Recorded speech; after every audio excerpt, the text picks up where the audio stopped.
The handcuffs clicked shut around Tyrone Cage's wrists, but the racist cops celebrating their easy arrest didn't know they had just detained a man with direct access to the Secretary of Defense. But let's go back to where it all began, 30 minutes earlier.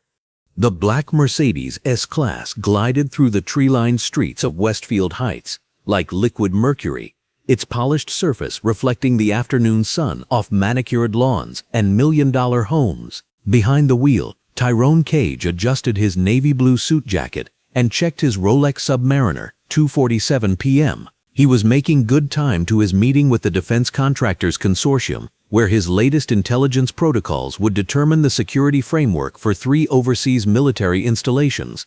At 42 years old, Tyrone carried himself with the quiet confidence of a man who had earned every achievement through merit and sacrifice. His broad shoulders filled out his custom-tailored suit perfectly, and his dark skin held the kind of healthy glow that came from disciplined living and purposeful work. The slight gray at his temples only added to his distinguished appearance, a man clearly comfortable in boardrooms, briefing rooms, and anywhere serious decisions were made. He turned onto Maple Avenue, the main thoroughfare through this bastion of suburban prosperity, where every house seemed to compete for who could display their success most tastefully. The irony wasn't lost on him that he probably earned more in a month than most of these homeowners made in a year, yet his skin color would always make him suspect in their eyes. It was a reality he'd learned to navigate with strategic precision, just like everything else in his life. 3 blocks ahead, Officers James Whitaker and Mark Delaney sat in their patrol car outside Henderson's coffee shop, halfway through their afternoon shift. Whitaker, a 28-year-old with prematurely thinning hair and the kind of pale complexion that burned easily, was scrolling through his phone while Delaney finished a chocolate-glazed donut. Delaney, stockier and older at 35, had the weathered look of someone who'd spent too many years believing his badge made him more important than he actually was. "Look at this," Whitaker said, holding up his phone to show Delaney a meme about crime statistics. "Posted in our department's Facebook group, pretty much says it all about the problem in this city." Delaney chuckled, wiping donut glaze from his thick fingers. "Facts don't lie, partner, though you can't say that stuff out loud anymore without getting written up by internal affairs." "Yeah, well, the truth is the truth, whether it's politically correct or not." Whitaker's voice carried the bitter edge of someone who felt constantly victimized by a world that didn't appreciate his wisdom. These neighborhoods used to be safe before certain elements started moving in. That's when the Mercedes caught Delaney's attention. His head turned like a predator spotting movement in tall grass. Well, look what we have here." Whitaker followed his partner's gaze and straightened in his seat. The sight of the expensive German sedan, with its tinted windows, triggered an immediate assumption that had been reinforced by years of departmental culture and personal prejudice. "That's easily a $100,000 car. You thinking what I'm thinking?" "Oh, I'm thinking exactly what you're thinking." Delaney was already reaching for the radio. Drug money, stolen vehicle, or both. No way that's legit. Inside the Mercedes, Tyrone noticed the patrol car in his rearview mirror, but thought nothing of it. He'd been pulled over exactly twice in his adult life. Once for a legitimate speeding ticket that he'd paid without complaint, and once for what the officer had called a routine document check that everyone knew was anything but routine. Both times he'd handled the situation with the same calm professionalism he brought to classified briefings with 3-star generals. His phone buzzed with a text from Colonel Patricia Harrison at the Pentagon. "Tyrone, need your assessment on the Kiev situation by 17. Your last protocol recommendation prevented a major security breach. DoD appreciates your work." He smiled slightly, tapping out a quick response, confirming he'd have the report ready. The Kiev situation involved potential Russian infiltration of NATO communication networks, the kind of work that required his unique combination of technical expertise and strategic thinking. It was exactly the type of challenge that had made him one of the most sought-after defense contractors in the country, with a security clearance so high that most government employees didn't even know his classification level existed. Behind him, Delaney had made his decision. "Dispatch, this is Unit 24. We're going to conduct a traffic stop on a black Mercedes. License plate." He squinted through their windshield. Lima Delta Kilo 842. Vehicle appears to be operating suspiciously in the area. The dispatcher's voice crackled back. Copy, Unit 24. Any specific violation observed? Whitaker grabbed the radio before Delaney could respond. Dispatch. Vehicle was observed weaving and operating at inconsistent speeds. Possible impaired driver. It was a lie, and they both knew it.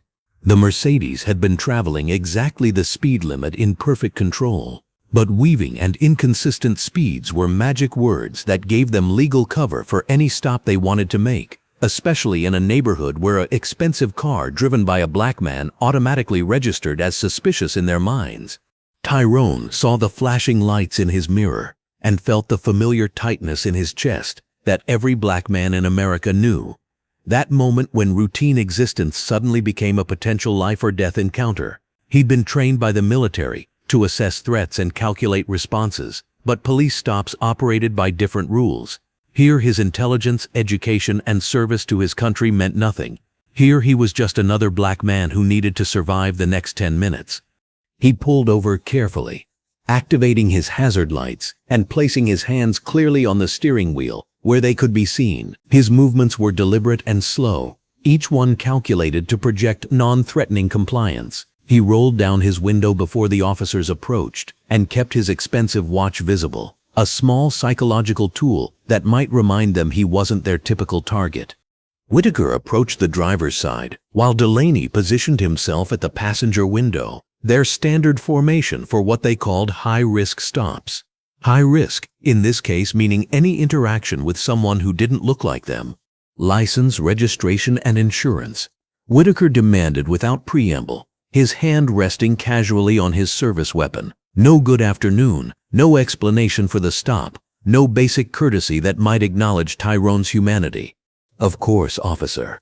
Tyrone's voice was steady, professional. My license is in my wallet, in my inside jacket pocket. My registration and insurance are in the glove compartment. Would you like me to retrieve them slowly? The politeness seemed to irritate Whitaker rather than reassure him. Just get them and keep your hands where I can see them. As Tyrone reached for his wallet, Delaney leaned down to peer through the passenger window, taking inventory of the car's interior. Leather seats, high-end electronics, the kind of luxury that in his mind didn't belong with the face he was looking at. Nice car, he called out, his tone loaded with implication. What kind of work do you do to afford something like this? Tyrone handed his license to Whitaker while processing the question.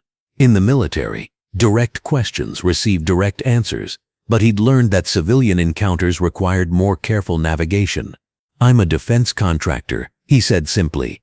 Defense contractor. Whitaker examined the license, noting the Westfield Heights address. And what exactly does a defense contractor do? I work on security protocols for government installations. Tyrone kept his answer general, though he could have mentioned his role in developing cyber warfare countermeasures or his consultation on drone defense systems. His actual work was classified at levels these officers couldn't imagine. Delaney snorted from the passenger side. Security protocols. That's a fancy way of saying security guard, right? The casual dismissal stung, but Tyrone maintained his composure. It's somewhat more complex than that, officer. I bet it is. Whitaker was studying the license with the intensity of someone looking for any excuse to escalate. Step out of the vehicle, please. May I ask why? Because I'm telling you to step out of the vehicle. Tyrone complied, moving slowly and deliberately. At 6'2", he had an imposing physical presence that he'd learned to minimize in situations like this. He stood with his hands visible, his posture non-threatening despite every instinct telling him to assert his rights and dignity. Turn around and place your hands on the hood. Officer, I've been completely cooperative. What exactly am I being suspected of? Whitaker's eyes narrowed. Are you refusing to comply with my instructions? No, sir. I'm simply asking what law I violated. You were weaving in and out of your lane, driving erratically. I suspect you might be under the influence. It was such an obvious lie that Tyrone almost laughed. He'd been driving with the precision of someone who'd navigated armored convoys through hostile territory. but pointing out the fabrication would only escalate the situation. I can assure you, I'm completely sober, officer. I'd be happy to take any test you'd like to administer. Delaney had moved to stand on the other side of Tyrone, creating a triangular formation that felt increasingly hostile. Lot of drugs moving through this neighborhood lately. Expensive cars are a red flag for dealers. I understand your concern, but I live in this neighborhood. I was simply driving home. Yeah? Whitaker pulled out his radio. Dispatch, run a wants and warrants check on Tyrone Marcus Cage. Date of birth. He read off the information from the license. While they waited for the check to come back, both officers continued their psychological pressure campaign. Delaney walked around the Mercedes, peering into windows and looking for any excuse to search the vehicle. Whitaker kept Tyrone in position against the hood, ostensibly for officer safety, but really as a demonstration of power. This is a pretty expensive neighborhood for a security guard, Delaney observed, returning from his vehicle inspection. What did you say you make in a year doing security protocols? Tyrone could have told them about his current Pentagon contract worth $2.3 million over 18 months. He could have mentioned his previous work that had earned him a commendation from the Secretary of Defense himself. Instead, he said, I do well enough to afford the home I've worked for. Worked for? Whitaker repeated with a smirk. That's one way to put it. The radio crackled to life. Unit 207, no wants or warrants on your subject. Record shows current address matching license, no priors. For a moment, Tyrone thought the encounter might end there. Clean record, valid license, matching address. Any reasonable officer would have issued a warning and sent him on his way. But he was beginning to understand that reason wasn't driving this interaction. Dispatch, we're going to need a K9 unit for a vehicle search. Suspected drug activity. Tyrone's jaw tightened. Officers, you have no probable cause to search my vehicle. I've committed no crime, and I've been completely cooperative. Actually, Whitaker said, stepping closer, your nervous behavior and evasive answers give me reasonable suspicion that you're involved in illegal activity. Add that to the expensive vehicle and cash-heavy neighborhood, and I've got plenty of probable cause. It was legal theater, and they all knew it. Tyrone's behavior had been anything but nervous. If anything, his military composure had been unnaturally calm, but the system was designed to give officers nearly unlimited discretion in interpreting behavior, and courts rarely questioned an officer's reasonable suspicion. I'm going to exercise my right to remain silent and request an attorney, Tyrone said quietly. The magic words. In the minds of guilty until proven innocent policing, invoking constitutional rights was itself suspicious behavior. Whitaker and Delaney exchanged a look that said everything about how they intended to interpret this development. Well, Delaney said. Now why would an innocent man need a lawyer? Because innocent men understand their rights, Tyrone replied evenly. That's when Whitaker made the decision that would change everything. Turn around and put your hands behind your back. You're under arrest. On what charge? Obstruction of justice and suspicion of drug possession. Both charges were bullshit, and everyone knew it. Tyrone had obstructed nothing and possessed nothing illegal, but arrests could be sorted out later in court, if cases even made it that far. The immediate goal was to assert dominance and teach this uppity black man his place in their world. The handcuffs clicked shut around Tyrone's wrists with a sound that seemed to echo through the quiet neighborhood. A few residents had emerged from their homes to watch the spectacle, some recording with their phones, while others simply stared. To them, it probably looked like justice in action, dangerous criminal removed from their safe streets. You have the right to remain silent.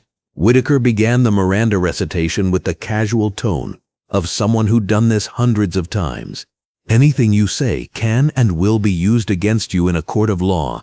As the familiar words washed over him, Tyrone felt something shift inside his chest. Not fear. He'd faced genuine danger in his military service and knew the difference between real threats and bureaucratic intimidation. Not anger, though that was certainly present. What he felt was a cold, analytical clarity that had served him well in crisis situations. These officers had just made the kind of mistake that ended careers and changed lives. They didn't know it yet, but they'd crossed a line that would bring consequences they couldn't imagine. They saw a black man in an expensive car and assumed he was powerless. They were about to learn how wrong that assumption could be. Do you understand these rights as I've explained them to you? I understand my rights perfectly, officer, Tyrone said quietly, and I'll be exercising my right to a phone call. Whitaker grinned as he guided Tyrone toward the patrol car. Oh, you'll get your phone call, don't worry. Call whoever you want. Lawyer, bondsman, mama, won't change how this story ends. Delaney was already on his radio, calling for a tow truck to impound the Mercedes. This is going to be a good day, he muttered to his partner. Easy arrest, vehicle forfeiture. Probably find enough in that car to pad our statistics for the month. As they drove toward the station, Tyrone sat quietly in the back seat, his mind already moving through the next phase of what these officers had unknowingly started. His phone call wouldn't be to a lawyer or a bondsman. It wouldn't even be to his wife, though she'd need to know eventually. His call would be to a number that connected directly to the Pentagon, to people who understood exactly who Tyrone Cage was and what his work meant to national security. The same people who had entrusted him with secrets that could shift the balance of global power.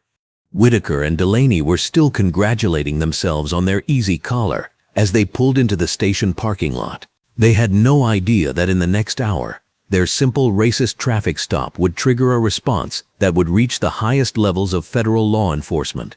The handcuffs clicked one more time as they removed Tyrone from the vehicle, the sound sharp and final in the afternoon air. But this time, the click sounded different to Tyrone's ears. It sounded like a countdown beginning. The Westfield Heights police station was a monument to small-town authority, all brick facade and American flags, designed to project strength and legitimacy to a community that rarely questioned either.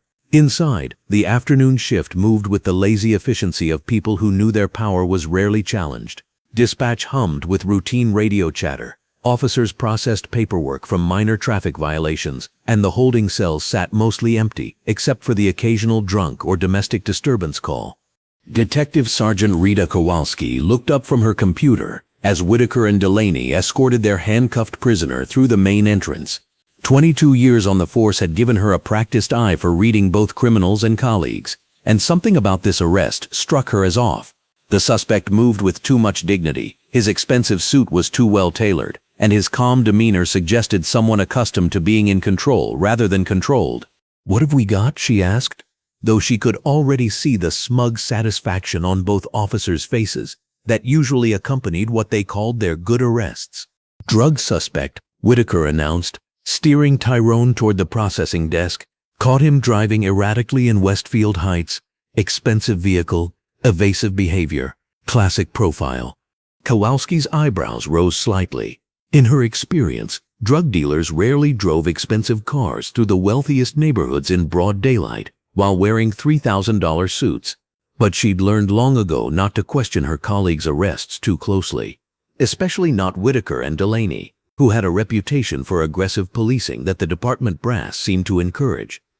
Officer Jennifer Martinez, working the processing desk, began the intake procedure with mechanical precision. "Empty your pockets onto the counter, please. Remove your watch, belt, and any jewelry." Tyrone complied wordlessly, placing his Rolex Submariner on the counter with a soft metallic click that seemed to echo through the processing area. Martinez picked up the watch, turning it over in her hands with barely concealed amazement. Even she could tell it was worth more than her annual salary. "Damn," whispered Officer Bradley Chen, who was pretending to work on paperwork while watching the intake. "That's a real Rolex? We talking 15, 20 grand?" "At least," Martinez muttered, logging the watch into evidence with careful precision. She'd seen enough drug arrests to know that expensive watches were often the first thing dealers bought when money started flowing. But something about this particular suspect didn't fit the profile. Delaney was already on his radio, coordinating the vehicle search that would supposedly uncover whatever drugs or cash they needed to justify their arrest. "Unit 186, we need you to meet the tow truck at Henderson's coffee shop. Vehicle impound and search on that black Mercedes. Look for anything that might be hidden, drugs, cash, weapons." From the processing desk, Tyrone could hear every word of Delaney's radio traffic. He understood exactly what was happening. The systematic construction of a case built on nothing but racial assumptions and manufactured probable cause. They would search his car, find nothing illegal, but claim they'd smelled marijuana, or found drug residue, or discovered whatever evidence they needed to retroactively justify their actions. It was a game he'd seen played before, both as a military officer, dealing with corrupt local officials overseas, and as a black man living in America. The difference was that this time, these small-town officers had chosen the wrong target for their particular brand of justice. Personal effects inventory complete, Martinez announced, sliding a plastic bag containing Tyrone's belongings across the counter for his signature. You'll get these back when you're released.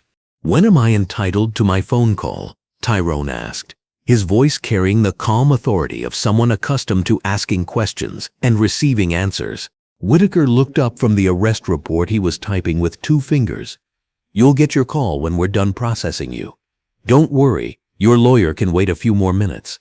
But Tyrone wasn't planning to call a lawyer, at least not yet. His first call would be to a number that fewer than 50 people in the United States were authorized to dial, a direct line that would connect him to the Pentagon's Special Access Programs Coordination Office. The same office that had classified his current work at levels above top secret, in a category that most government employees didn't even know existed. 20 minutes later, after fingerprinting, photographing, and the endless paperwork that accompanied even bullshit arrests, Tyrone was finally escorted to the holding cell area where a single payphone hung on the wall like a relic from a previous century. Most departments had upgraded to digital systems, but Westfield Heights still operated with the assumption that their prisoners' phone calls weren't important enough to require modern equipment. Whitaker unlocked the handcuffs with a theatrical flourish. All right, hotshot, make your call. You get 5 minutes, and everything you say is recorded, so don't get any ideas about coordinating stories or threatening witnesses. Tyrone flexed his wrists where the metal had pressed against his skin, noting the slight indentation marks that would fade within an hour. He approached the payphone and lifted the receiver, its weight familiar, despite the decades since he'd last used one. The dial tone buzzed in his ear like a digital heartbeat. He dialed a number from memory, 703-555-0847, extension 4 Alpha 7. At the processing desk, Martinez glanced up at the sound of the rotary dial clicking through its sequence. Something about the rhythm seemed deliberate, practiced, as if the caller had dialed this particular number many times before. The phone rang once. Special Access Programs, Coordination Office, a crisp female voice answered. This is Lieutenant Commander Sarah Chen. Please state your authorization code. Tyrone's voice dropped to a tone that would have been familiar to anyone who'd heard him brief senior military officials. Blackwater 77 Alpha. Priority access requested. Authentication required. Please state your verification protocol. Tyrone Marcus Cage. Contractor ID Delta Foxtrot. 2847. Current assignment. NATO Communication Security Assessment. Kiev Theater. Classification level. Above SAR. Above SAR. Above special access required. It was a classification so high that it didn't officially exist in most government documents. Only a handful of defense contractors in the country held that level of clearance, and all of them worked on projects that could literally determine the outcome of international conflicts. There was a pause on the line, followed by the soft clicking of computer keys. Mr. Cage, this is Lieutenant Commander Chen. Your ID is confirmed. How can we assist you? I'm currently being detained by local law enforcement in Westfield Heights, Illinois. Officers James Whitaker and Mark Delaney, Westfield Heights Police Department. I'm being held on fabricated charges following what appears to be a racially motivated traffic stop. Another pause, this one longer. Sir, can you confirm your current location and status? Westfield Heights Police Station, 247 Main Street. I'm unharmed, but have been arrested on false charges of obstruction and drug possession. The officers have impounded my vehicle and are conducting an illegal search. From the processing desk, Martinez could hear only one side of the conversation, but something about the prisoner's tone had changed. Gone was the careful politeness of someone trying to avoid escalation. This was the voice of someone giving a military situation report, concise and factual, with an undertone of authority that made her unconsciously straighten in her chair. Mr. Cage. Chen's voice had taken on a different quality as well. The kind of crisp efficiency that marked important conversations. I'm going to need you to remain on the line while I initiate Protocol 77 Alpha. This may take a few minutes. Understood. What Tyrone understood, but what the officers processing him could not, was that Protocol 77 Alpha was designed for situations where critical defense personnel were compromised or threatened while conducting classified work. It was the same protocol that would be activated if a defense contractor was kidnapped by foreign agents or if someone with his level of security clearance was detained by hostile forces. The system didn't distinguish between foreign enemies and domestic law enforcement when it came to protecting access to classified information. Chen had already pulled up Tyrone's file on her secure terminal, and what she saw made her reach immediately for a red phone that connected directly to the office of the Deputy Secretary of Defense. Tyrone Cage wasn't just another contractor. He was currently working on communication protocols that protected military installations in 12 countries. His arrest could compromise ongoing operations and potentially endanger American personnel overseas. "Sir," she said into the red phone, "we have a 77 Alpha situation. One of our above-sour contractors has been detained by local law enforcement. Mr. Tyrone Cage, currently working the Kiev protocols." The response was immediate and unambiguous. "Initiate full retrieval protocols. I want him released within the hour. And I want a full report on why local law enforcement felt empowered to detain someone with his clearance level." Back at the police station, Whitaker was growing impatient with the length of Tyrone's phone call. 5 minutes had stretched to 8, and the prisoner seemed to be conducting some kind of detailed briefing rather than the typical panicked call to a bail bondsman. "Wrap it up," he called across the holding area. "Time's up." Tyrone held up one finger, in a gesture that would have been insubordinate from any other prisoner, but somehow carried the authority of someone accustomed to controlling conversations. "Lieutenant Commander, I need to conclude this call. Local officers are terminating phone access." "Understood, Mr. Cage. Remain calm and cooperative. Federal response is already in motion. Estimated time of resolution, 45 minutes. Tyrone hung up the phone and turned to face Whitaker with the same calm expression he'd maintained throughout the encounter. But something had shifted in his demeanor, a subtle change that suggested a man who knew the cavalry was coming. "Call your lawyer," Delaney asked, approaching from the processing desk where he'd been filling out impound paperwork. "I made contact with the appropriate authorities," Tyrone replied simply. Whitaker laughed. "Appropriate authorities. Let me guess, some public defender who's going to explain how the system works around here." If only they knew, Tyrone thought. The appropriate authorities in this case included people who could shut down their entire department with a single phone call. People who considered his work more important than their badges, their careers, or their fragile sense of racial superiority. Martinez looked up from her computer terminal, frowning at something she was seeing on her screen. "Hey guys, I'm getting some weird interference on our systems. Computer keeps trying to connect to some kind of federal database." "Probably just a software update," Whitaker said, dismissively. "Systems always acting up." But it wasn't a software update. 200 miles away in Washington, D.C., federal computers had already begun the process of pulling every piece of information available about the Westfield Heights Police Department. Personnel files, arrest records, complaint histories, budget allocations, federal grant applications, everything that might be relevant to understanding how and why a contractor with Tyrone's clearance level had ended up in their holding cell. The search algorithms were particularly interested in officers James Whitaker and Mark Delaney, whose names were already being cross-referenced against databases that tracked patterns of abuse, excessive force complaints, and civil rights violations. What the computers found would not reflect well on either officer's fitness to wear a badge. Chen was simultaneously coordinating with 3 different federal agencies. The FBI's Civil Rights Division needed to be notified of a potential Section 1983 violation. The Department of Defense needed to assess whether any classified information had been compromised, and the Department of Justice needed to determine whether federal intervention was required to protect a critical defense asset. At 3:47 p.m., exactly 31 minutes after Tyrone had made his phone call, the first black SUV pulled into the parking lot of the Westfield Heights police station. It was followed by a second SUV and then a third, each bearing government plates and the kind of tinted windows that suggested their occupants preferred anonymity.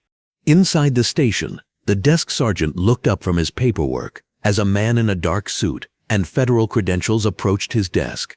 Agent Michael Torres of the FBI's Chicago field office had received his orders just 20 minutes earlier. Proceed immediately to Westfield Heights and secure the release of a detained defense contractor whose work was classified above his pay grade.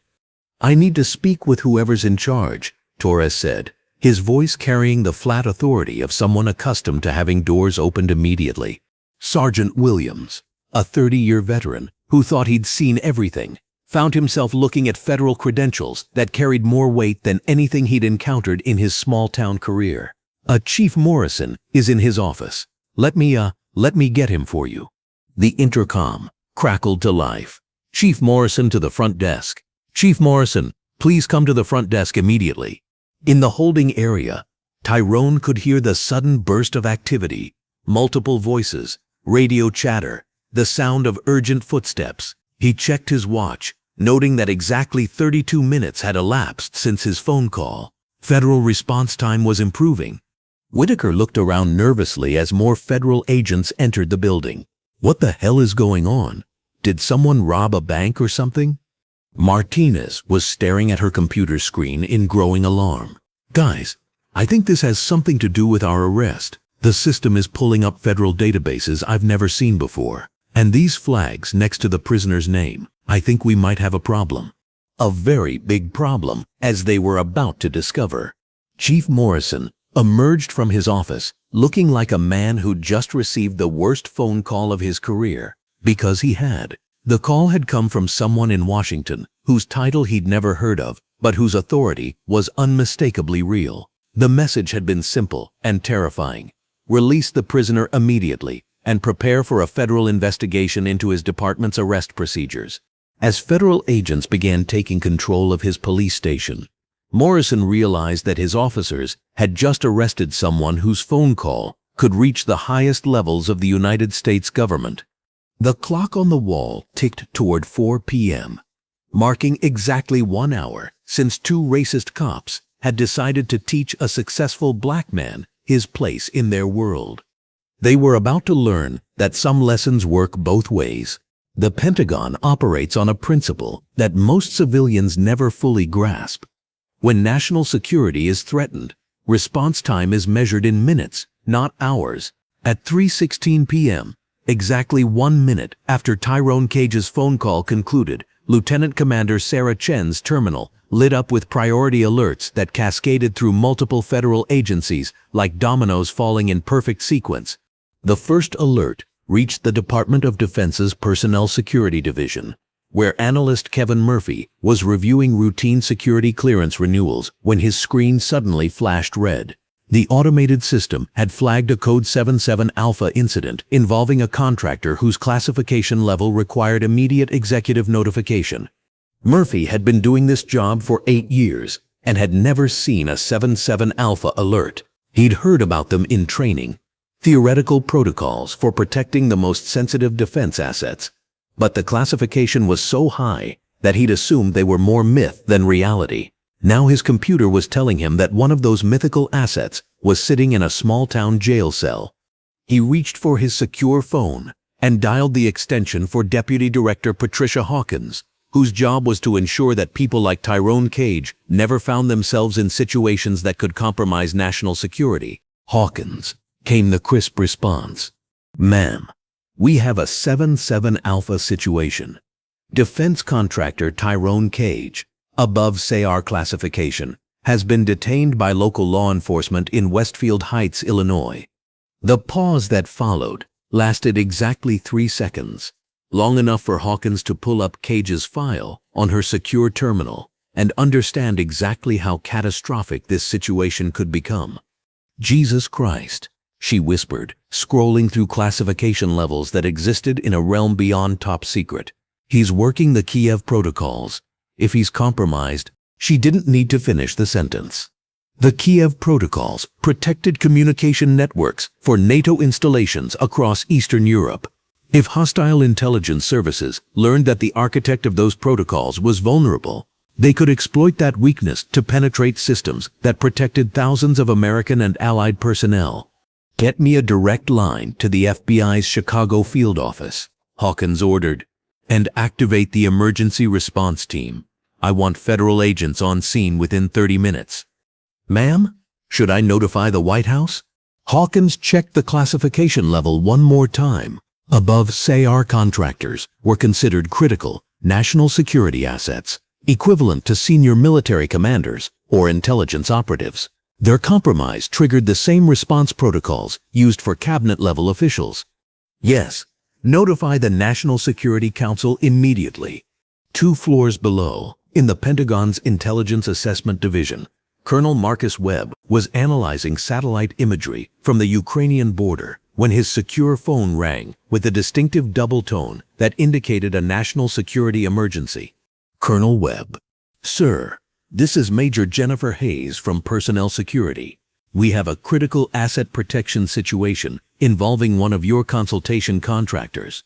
Webb set down his analysis reports, his attention now completely focused. In his 15 years of military intelligence work, asset protection emergencies were among the most serious calls he could receive. "Go ahead, Major." Tyrone Cage, civilian contractor, above SAR classification. He's been arrested by local police in Illinois on what appears to be fabricated charges. Given his current work on NATO security protocols, we're treating this as a potential national security incident. Webb was already pulling up his contacts list, scrolling to the name he needed. "I'll handle the federal response coordination." What's the status of his current projects? He's the primary architect on 3 active NATO installations and has design authority for communication security protocols across 12 countries. If his work is compromised, I understand the implications, Major. Federal response is already in motion.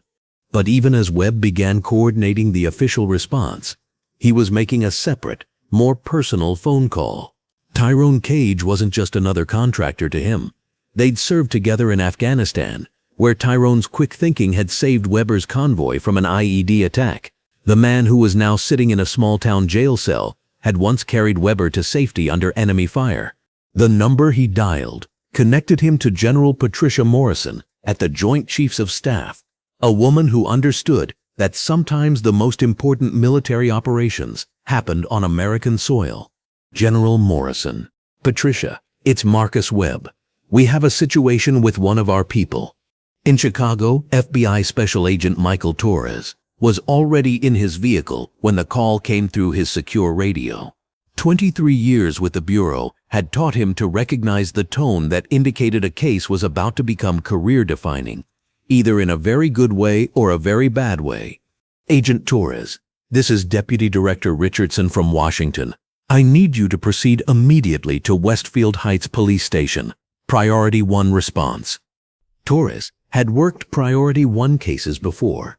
Kidnapped federal judges, terrorist threats, situations where minutes could mean the difference between life and death. But this was different. The voice on the radio carried an urgency that suggested political implications beyond a typical federal emergency. "What's the nature of the incident, sir?"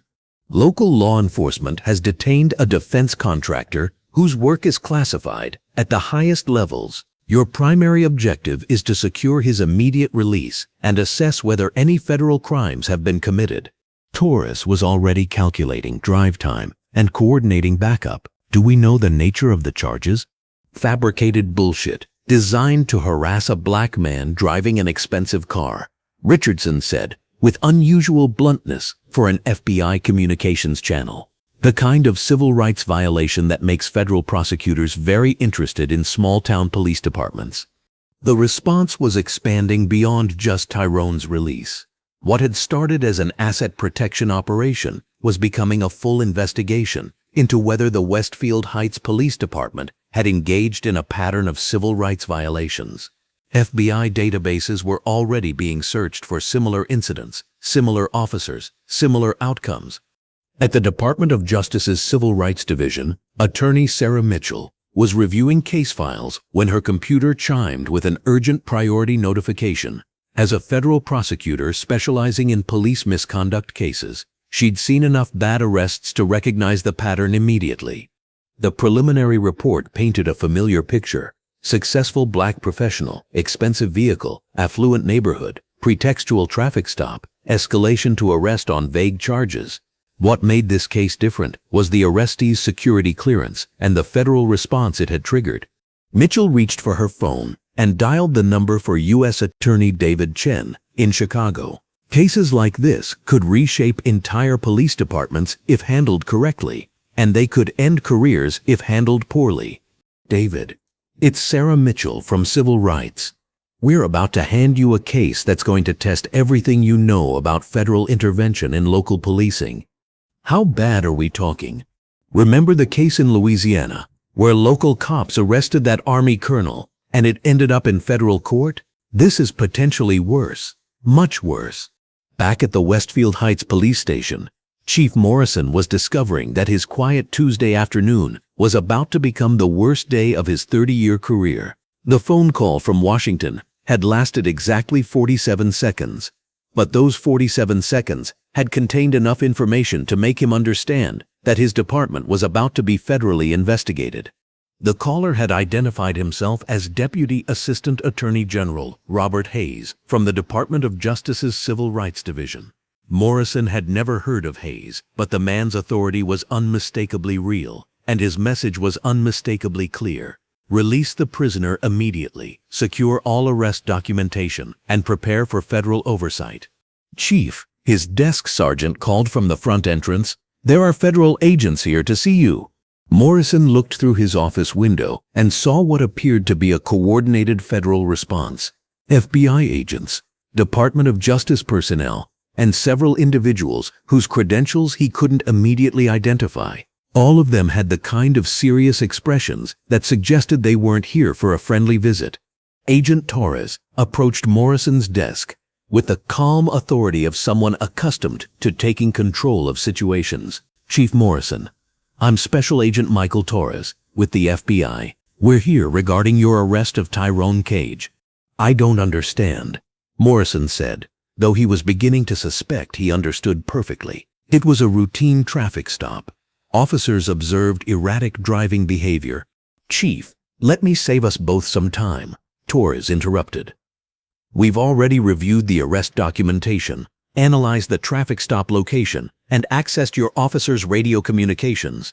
There was no erratic driving. There was no probable cause. What there was two officers who saw a black man in an expensive car and decided to manufacture a reason to arrest him."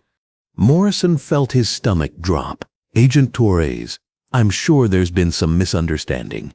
The only misunderstanding, Chief, is your officer's failure to understand that the man they arrested has a security clearance so high that his detention triggers automatic federal intervention. Mr. Cage works on projects that protect American military personnel overseas. Your officers have potentially compromised national security operations."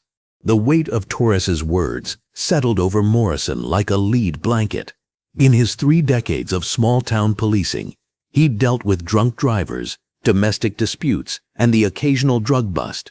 He'd never imagined that a routine arrest could spiral into a national security incident. "What do you need from us, Agent Torres?"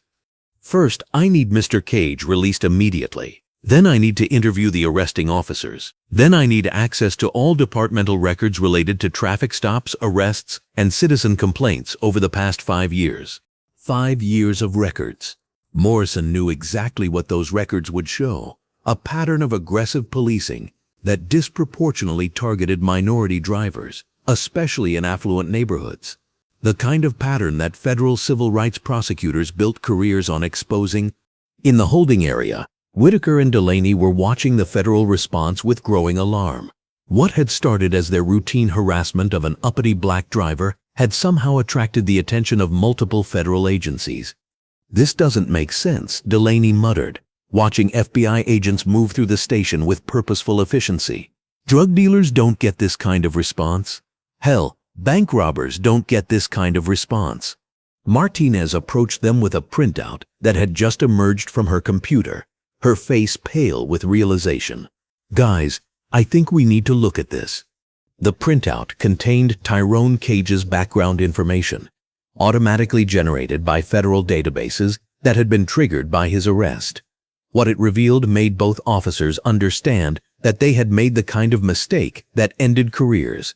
"Defense contractor," Martinez read aloud. "Security clearance. Above special access required. Current assignment, NATO communication security protocols. Previous military service, Army intelligence, multiple combat deployments, decorated veteran."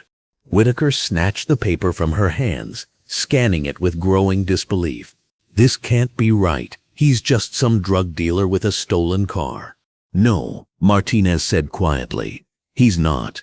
He's exactly what he said he was.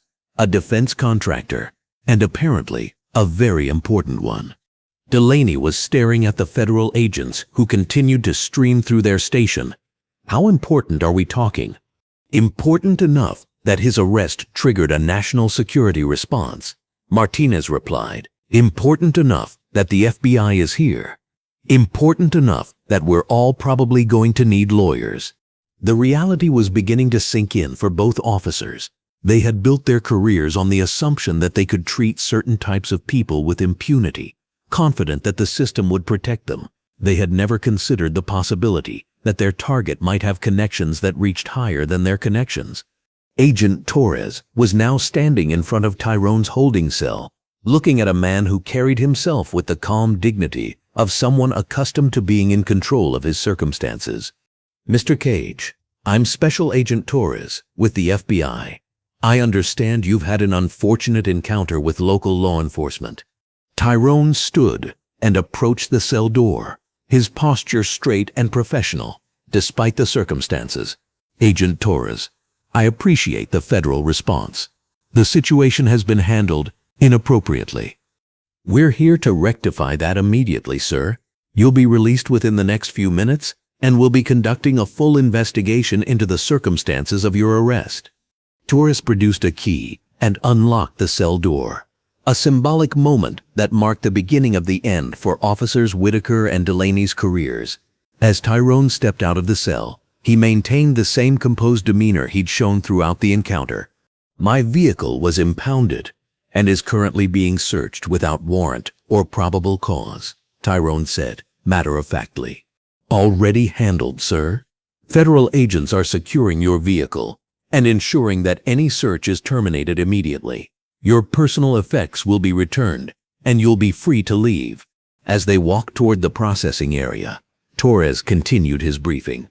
"Mr. Cage, I want you to know that this incident will be thoroughly investigated at the federal level. Civil rights violations of this nature are taken very seriously, especially when they involve personnel with your security clearance." Tyrone nodded, understanding the broader implications. His arrest wasn't just about racial profiling. It was about the protection of national security assets. The federal government had protocols in place specifically to prevent situations where critical defense personnel could be compromised or intimidated by local authorities. They emerged into the main processing area, where Chief Morrison waited with Tyrone's personal effects, his face a mask of professional courtesy that barely concealed his growing panic. "Mr. Cage," Morrison said, offering a handshake that Tyrone did not accept, "I want to apologize for any inconvenience you've experienced. I'm sure this was all just a misunderstanding." "Chief Morrison," Tyrone replied evenly, "there was no misunderstanding. Your officers saw a black man in an expensive car and decided to arrest him. The only question is whether this represents individual bias or departmental policy. The answer to that question would be determined by the federal investigation that was already beginning. FBI agents were photographing arrest reports, copying computer records, and preparing to interview every officer who had been involved in Tyrone's detention.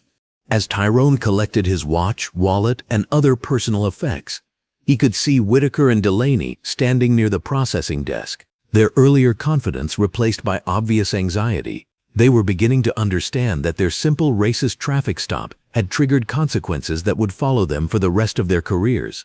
"Gentlemen," Tyrone said, addressing both officers directly for the first time since his arrest, "you made assumptions about me based on my skin color. Those assumptions led you to violate my constitutional rights and potentially compromise national security operations. I hope the federal investigation helps you understand the true cost of racial prejudice." Neither officer responded. There was nothing they could say that would change what was about to happen to them. Agent Torres escorted Tyrone toward the station exit, where his Mercedes waited in the parking lot, now surrounded by federal vehicles and personnel who were documenting every aspect of the illegal search. "Mr. Cage," Torres said as they reached the exit, "someone from the Civil Rights Division will be in contact with you soon. Your cooperation in the federal investigation would be invaluable." Tyrone paused at the threshold of the police station, looking back at the officers and officials who had learned too late that some citizens cannot be intimidated, harassed, or dismissed. "Agent Torres," he said quietly, "I've spent my career protecting this country from foreign enemies. It's unfortunate that I also need protection from domestic ones." As he walked toward his car, Tyrone checked his watch. Exactly 1 hour and 14 minutes had elapsed since Officers Whitaker and Delaney had decided to teach him his place in their world. The lesson, it turned out, was about to work in reverse. To understand why a single phone call from Tyrone Cage could mobilize the highest levels of the federal government, you have to go back 17 years to a dusty forward operating base outside Kandahar, Afghanistan, where a young Army intelligence specialist first demonstrated the kind of strategic thinking that would eventually make him indispensable to American national security. Second Lieutenant Tyrone Cage, 25 years old and 6 months into his first combat deployment, sat in a sweltering communications bunker, surrounded by radio equipment that connected his unit to command bases across 3 countries. The year was 2008. And American forces were struggling to maintain secure communications in a theater where Taliban fighters had learned to exploit every weakness in military technology.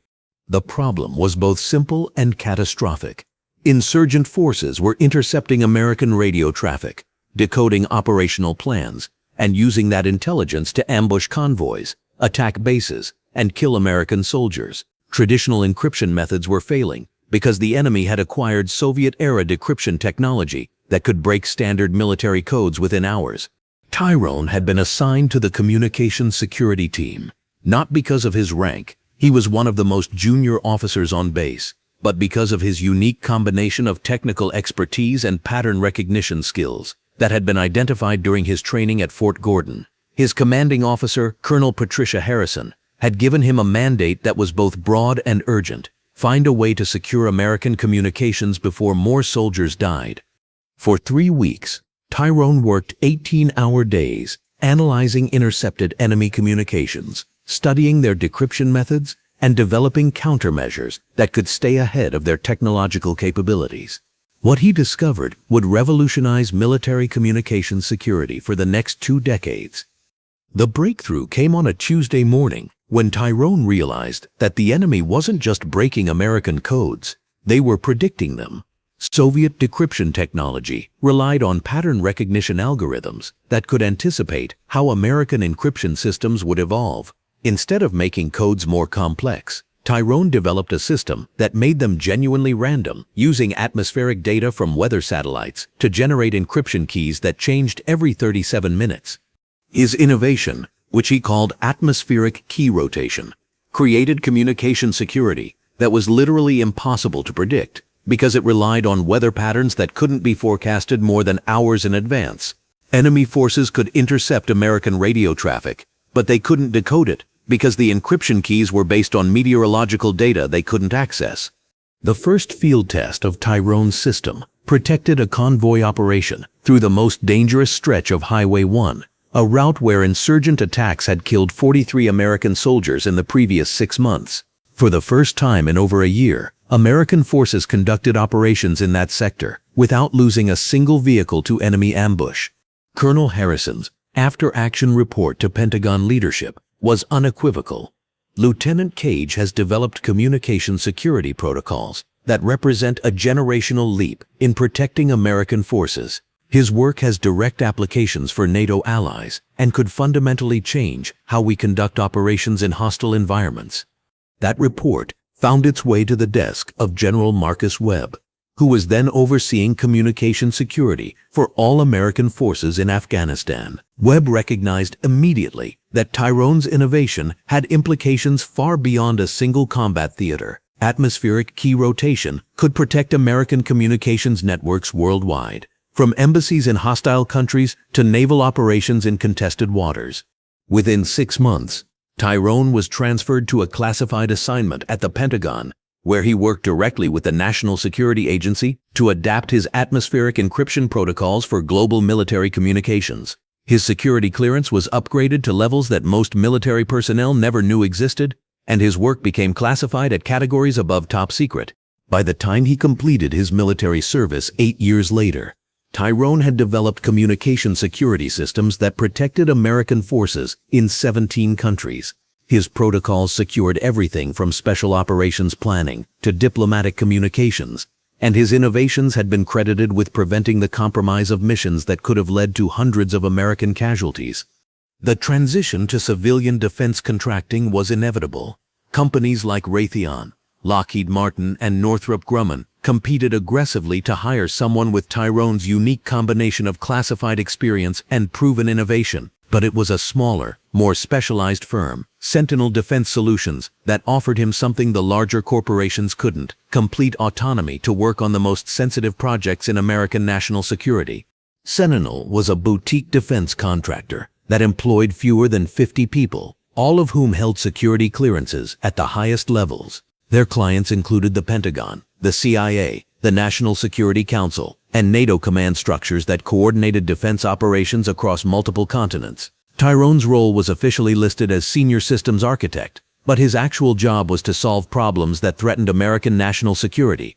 His current assignment, the Kiev Protocols, represented exactly the kind of challenge that had made his reputation. NATO forces in Eastern Europe were operating communication networks that had been designed before the current generation of Russian cyber warfare capabilities. Intelligence reports indicated that Russian hackers had already penetrated preliminary defensive layers and were working systematically toward breaking NATO's core communication security.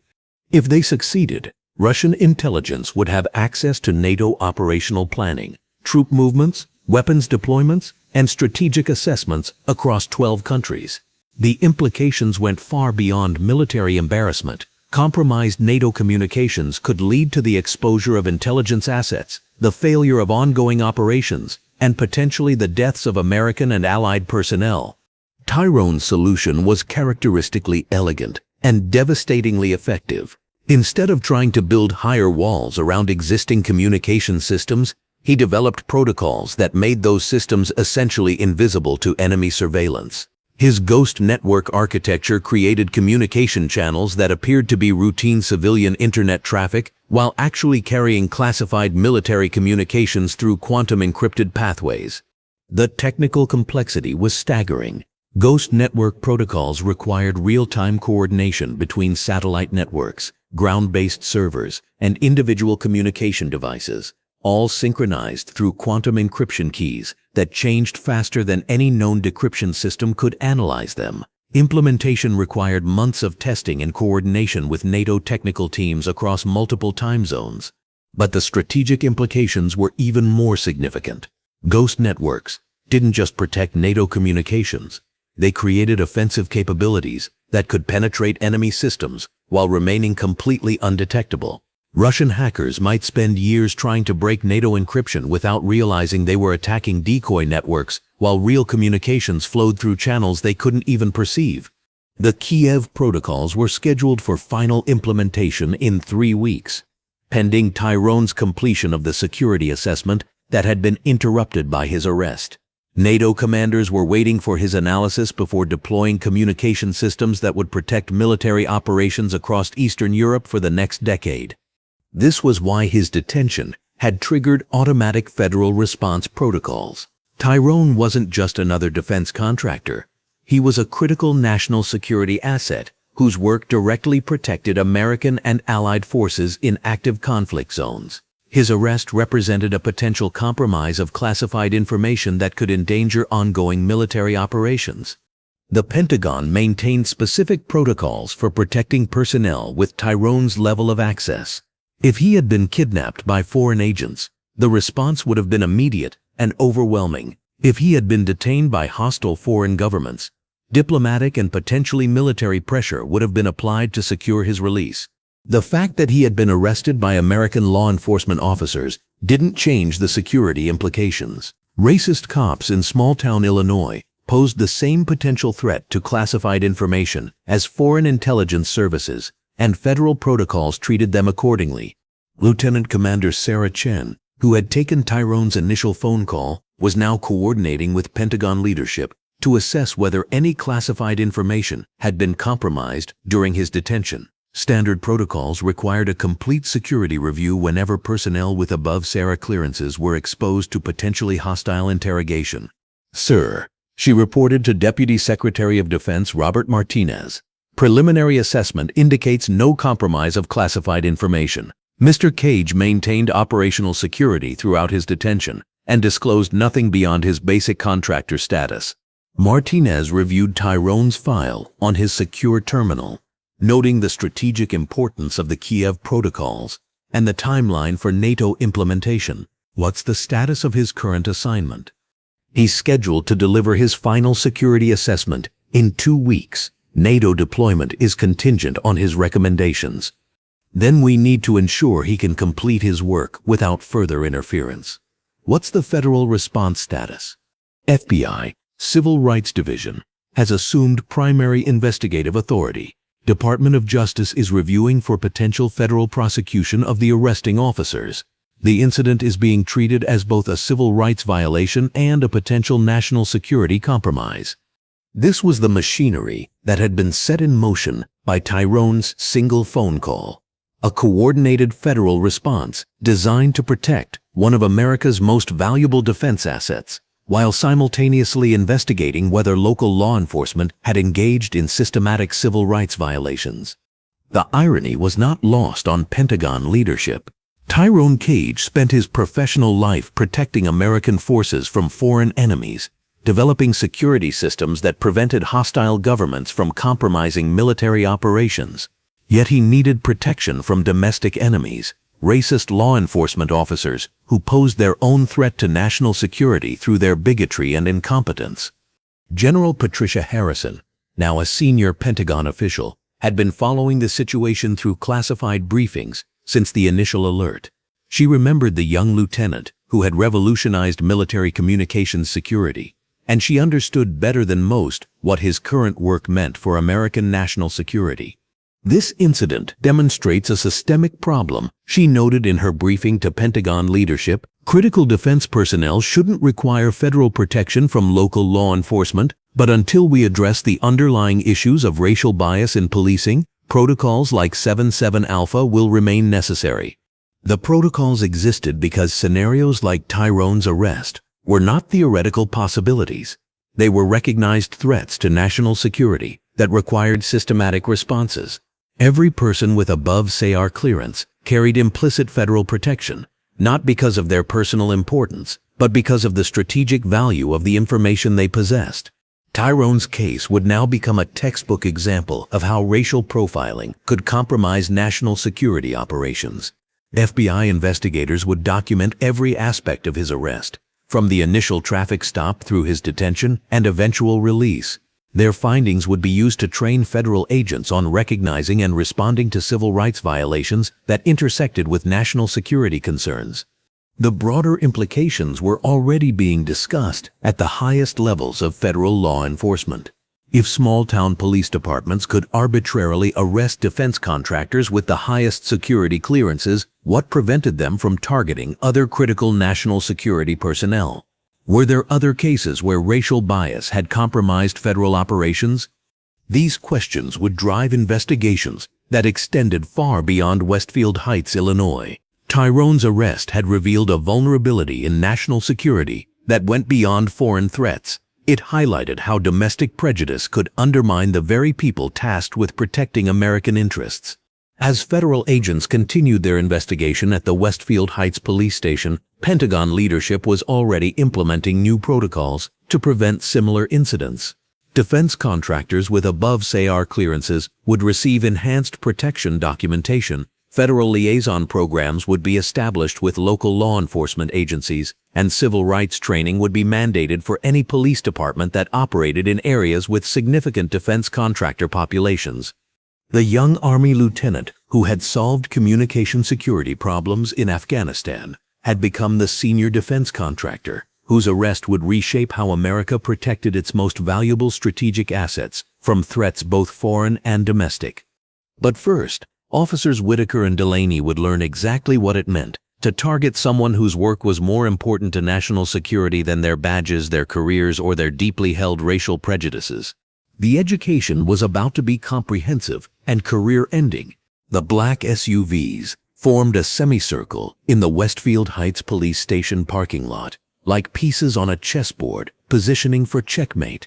Agent Michael Torres watched through the station's front window as more federal vehicles arrived in a coordinated display of authority that left no doubt about who now controlled the situation. At 4:23 p.m., exactly 1 hour and 7 minutes after Tyrone Cage had made his phone call, the largest federal law enforcement response in Westfield Heights history was reaching full deployment. FBI agents, Department of Justice attorneys, Pentagon security personnel, and Civil Rights Division investigators had converged on the small-town police station with the kind of precision normally reserved for international incidents. Chief Morrison stood behind his desk, watching his life's work crumble in real time as federal agents systematically documented every aspect of his department's operations. The morning had started with routine patrol reports and budget reviews. Now he was facing a federal civil rights investigation that could result in criminal charges, the dissolution of his department, and federal oversight that would end his career in disgrace. Chief, Agent Torres said, approaching Morrison's office with a clipboard that contained more legal authority than Morrison had ever seen in one document. We need to discuss the immediate steps for federal oversight of this investigation. Morrison sank into his chair, feeling every one of his 58 years pressing down on his shoulders like lead weights. Agent Torres, I want to cooperate fully, but I need to understand what we're dealing with here. This morning we arrested a suspected drug dealer. Now you're telling me it's a national security incident. Chief, Mr. Cage was never a suspected drug dealer. Your officers saw a black man in an expensive car and manufactured charges to justify their racial bias. The fact that their target happened to be a critical defense contractor with the highest security clearance in the federal government doesn't change the fundamental nature of their crime. It just raises the stakes exponentially.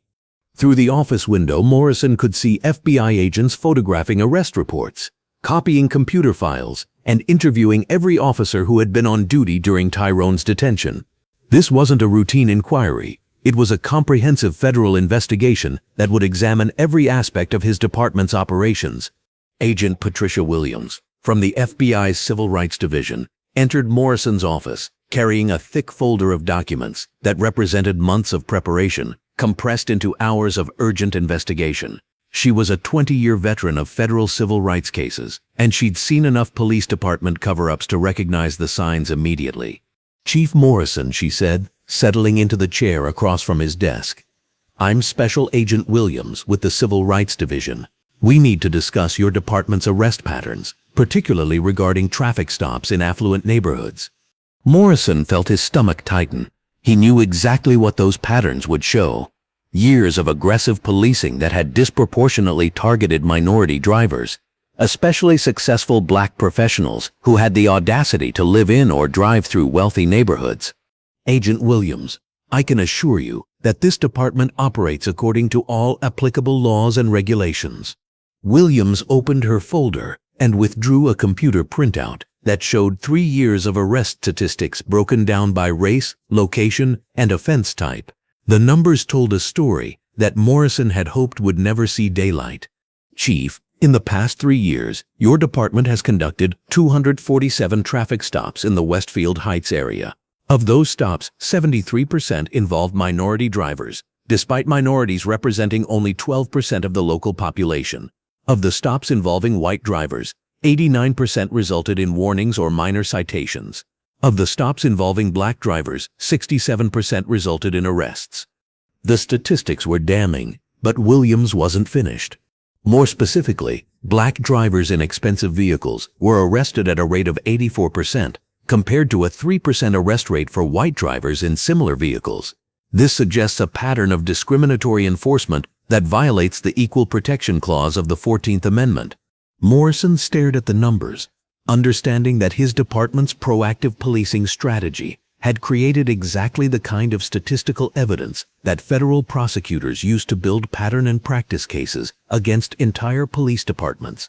Agent Williams, those numbers need context. We police a high-crime area where— Chief, Williams interrupted, Westfield Heights has one of the lowest crime rates in Illinois.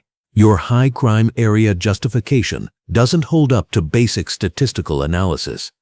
Meanwhile, in the main processing area, Officers Whitaker and Delaney were discovering that their afternoon arrest had attracted the attention of federal investigators who specialized in police misconduct cases. Agent Marcus Thompson from the FBI's Public Corruption Unit was reviewing their arrest reports with the methodical precision of someone who had built a career on exposing law enforcement officers who believed they were above the law. Officer Whitaker, Thompson said, looking up from the paperwork, I need you to walk me through your justification for this traffic stop. Whitaker shifted uncomfortably, suddenly aware that his carefully crafted arrest report was being scrutinized by someone who understood exactly how to identify fabricated probable cause. The subject was driving erratically, weaving between lanes, operating at inconsistent speeds, classic signs of impaired driving. Thompson nodded thoughtfully, then pulled out a tablet computer that displayed something Whitaker hadn't expected to see: traffic camera footage from the intersection where the stop had occurred.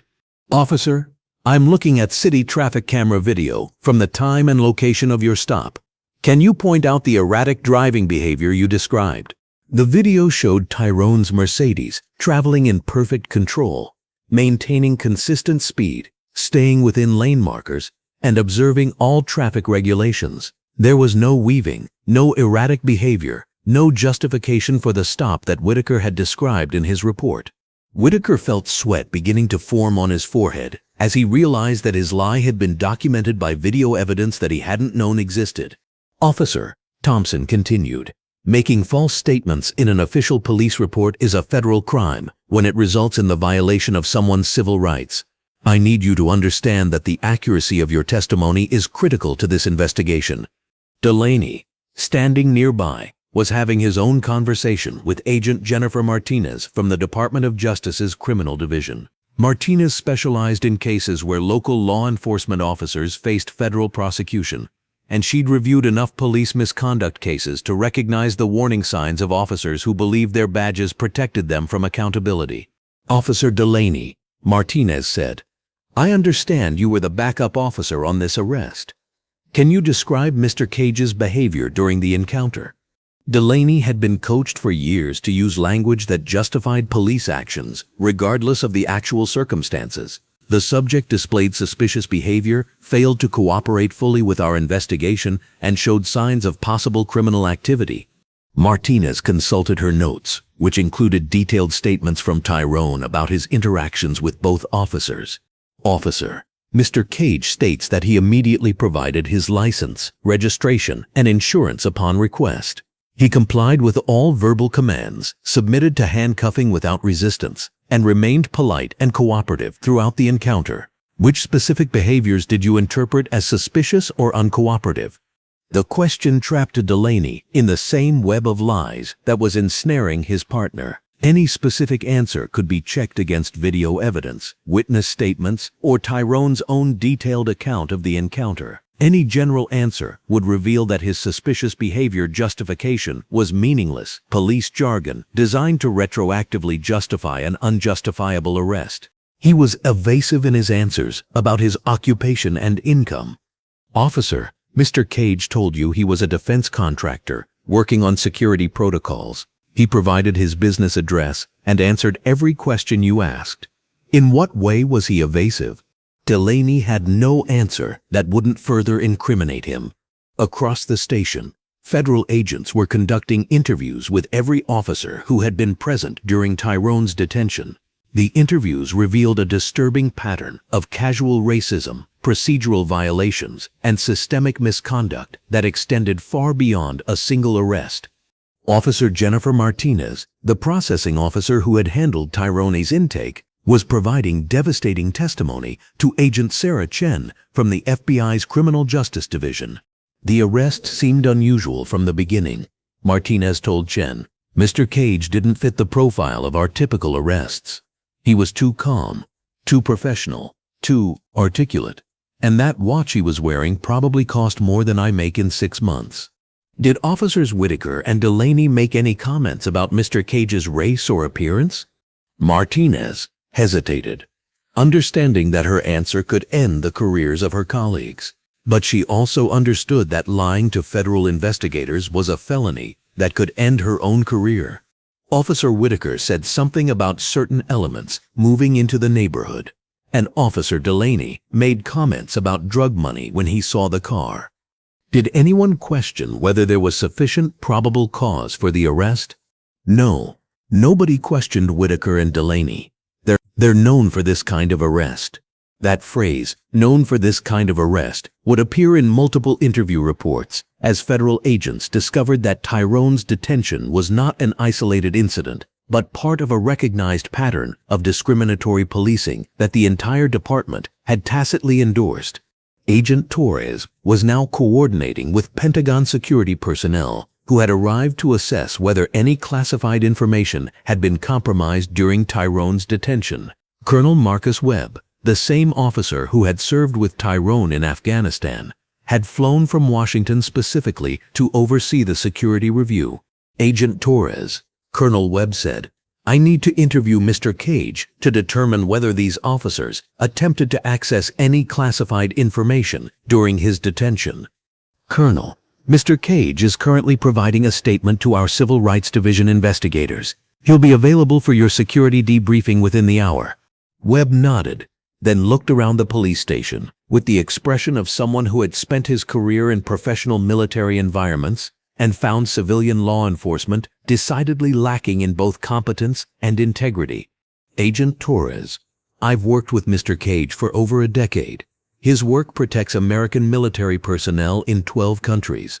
The idea that local police officers felt empowered to arrest him based on racial prejudice represents a fundamental breakdown in the protection of critical national security assets.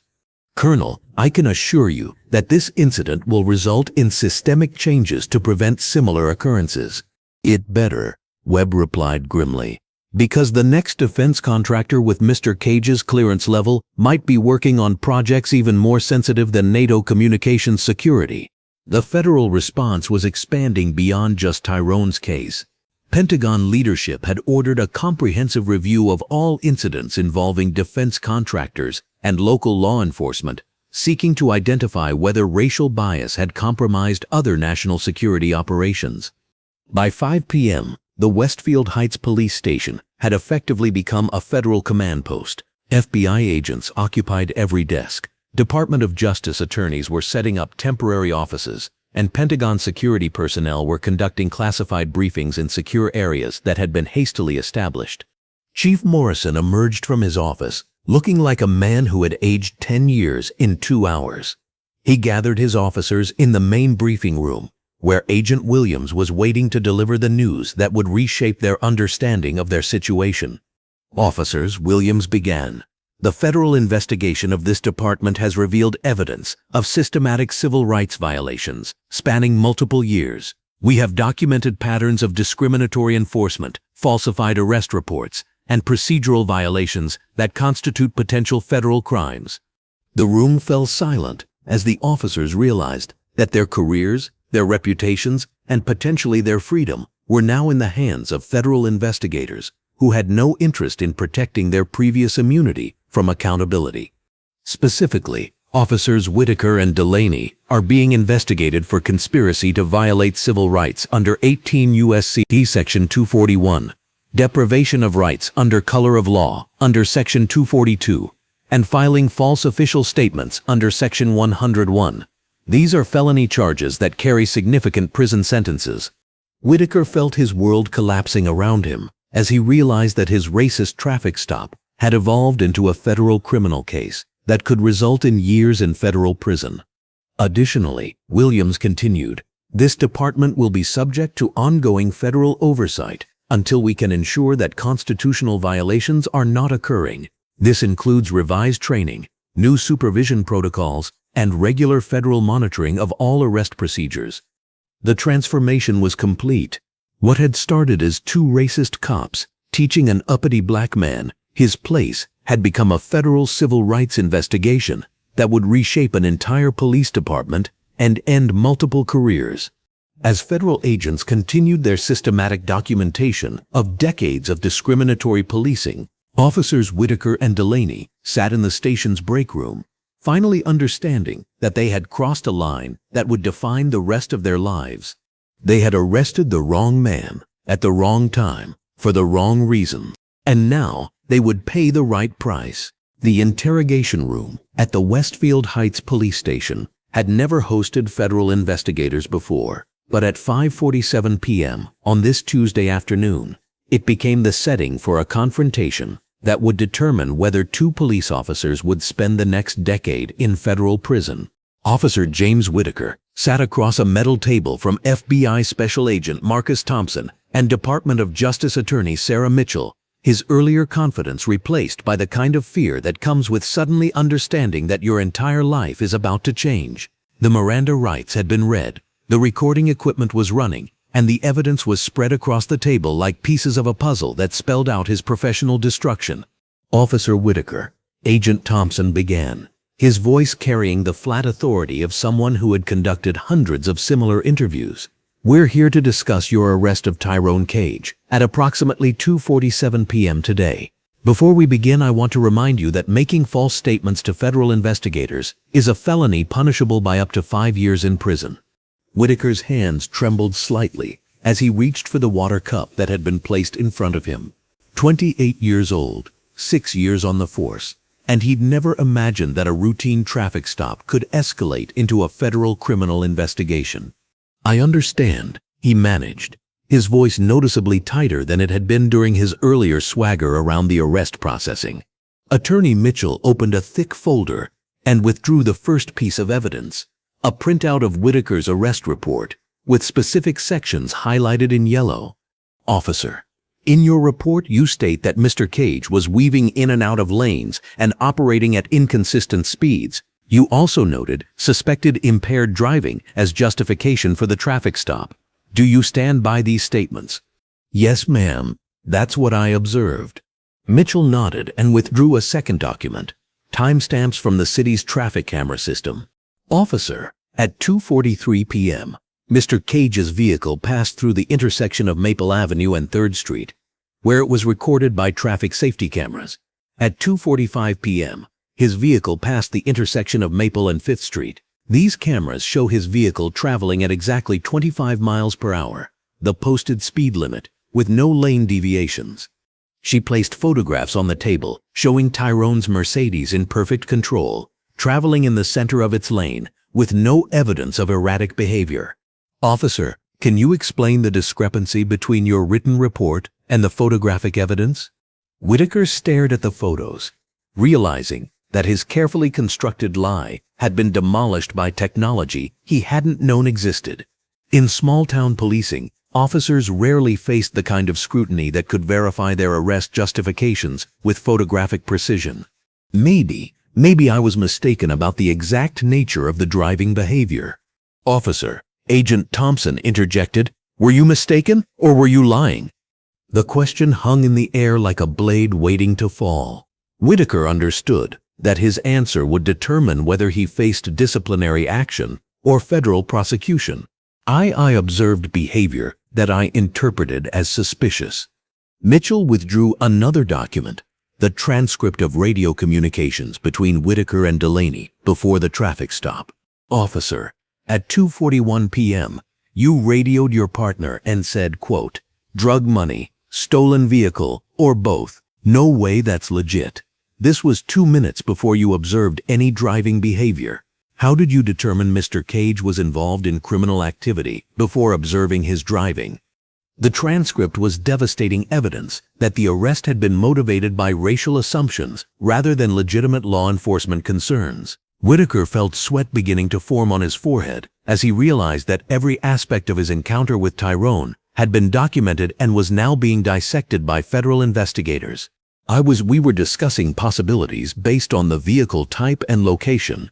Officer, what specifically about a black Mercedes sedan in an affluent neighborhood suggested criminal activity to you? It was a trap, and Whitaker knew it. Any answer that mentioned the vehicle would reveal his ignorance. Mercedes sedans were common in wealthy neighborhoods. Any answer that mentioned the location would undermine his high crime area justification. The only honest answer would admit that it was the driver's race that had triggered his suspicions. I can't recall my exact reasoning at that moment. In the adjacent interrogation room, Officer Mark Delaney was facing his own federal reckoning with Agent Patricia Williams and Pentagon Security Officer Colonel Marcus Webb. The presence of military personnel in his interrogation sent a clear message that this case had implications beyond typical police misconduct. Officer Delaney, Colonel Webb said, his voice carrying the kind of authority that comes from commanding troops in combat zones. Mr. Cage holds security clearances that protect military operations in multiple theaters. Your detention of him potentially compromised ongoing national security operations. I need to understand exactly what information you attempted to access during his arrest. Delaney shifted uncomfortably, beginning to understand that his simple racist traffic stop had intersected with matters of national security that were far beyond his comprehension. We didn't access any classified information. We just processed him like any other arrest. Officer, Agent Williams said, consulting her notes, you asked Mr. Cage multiple questions about his income, his occupation, and his residence. You also commented that security protocols was a fancy way of saying security guard. Were you attempting to gather intelligence about his professional activities? No, ma'am. We were just trying to understand why he had such an expensive car. Colonel Webb leaned forward, his expression making clear that he found Delaney's explanation inadequate. Officer, Mr. Cage's work protects American soldiers in combat zones. His current assignment involves communication security for NATO forces in Eastern Europe. Your assumption that he was a security guard demonstrates a fundamental misunderstanding of the importance of his work to national security. The revelation hit Delaney like a physical blow. He'd spent his career assuming that successful black professionals were criminals or frauds, never considering that they might be doing work more important to American security than his own badge. I didn't know, he said weakly. Officer, Webb replied coldly, your ignorance of Mr. Cage's importance doesn't excuse your violation of his constitutional rights, but it does explain why federal protocols exist to protect critical defense personnel from exactly this kind of harassment. Meanwhile, in Chief Morrison's office, Agent Torres was coordinating the most significant federal intervention in the department's history.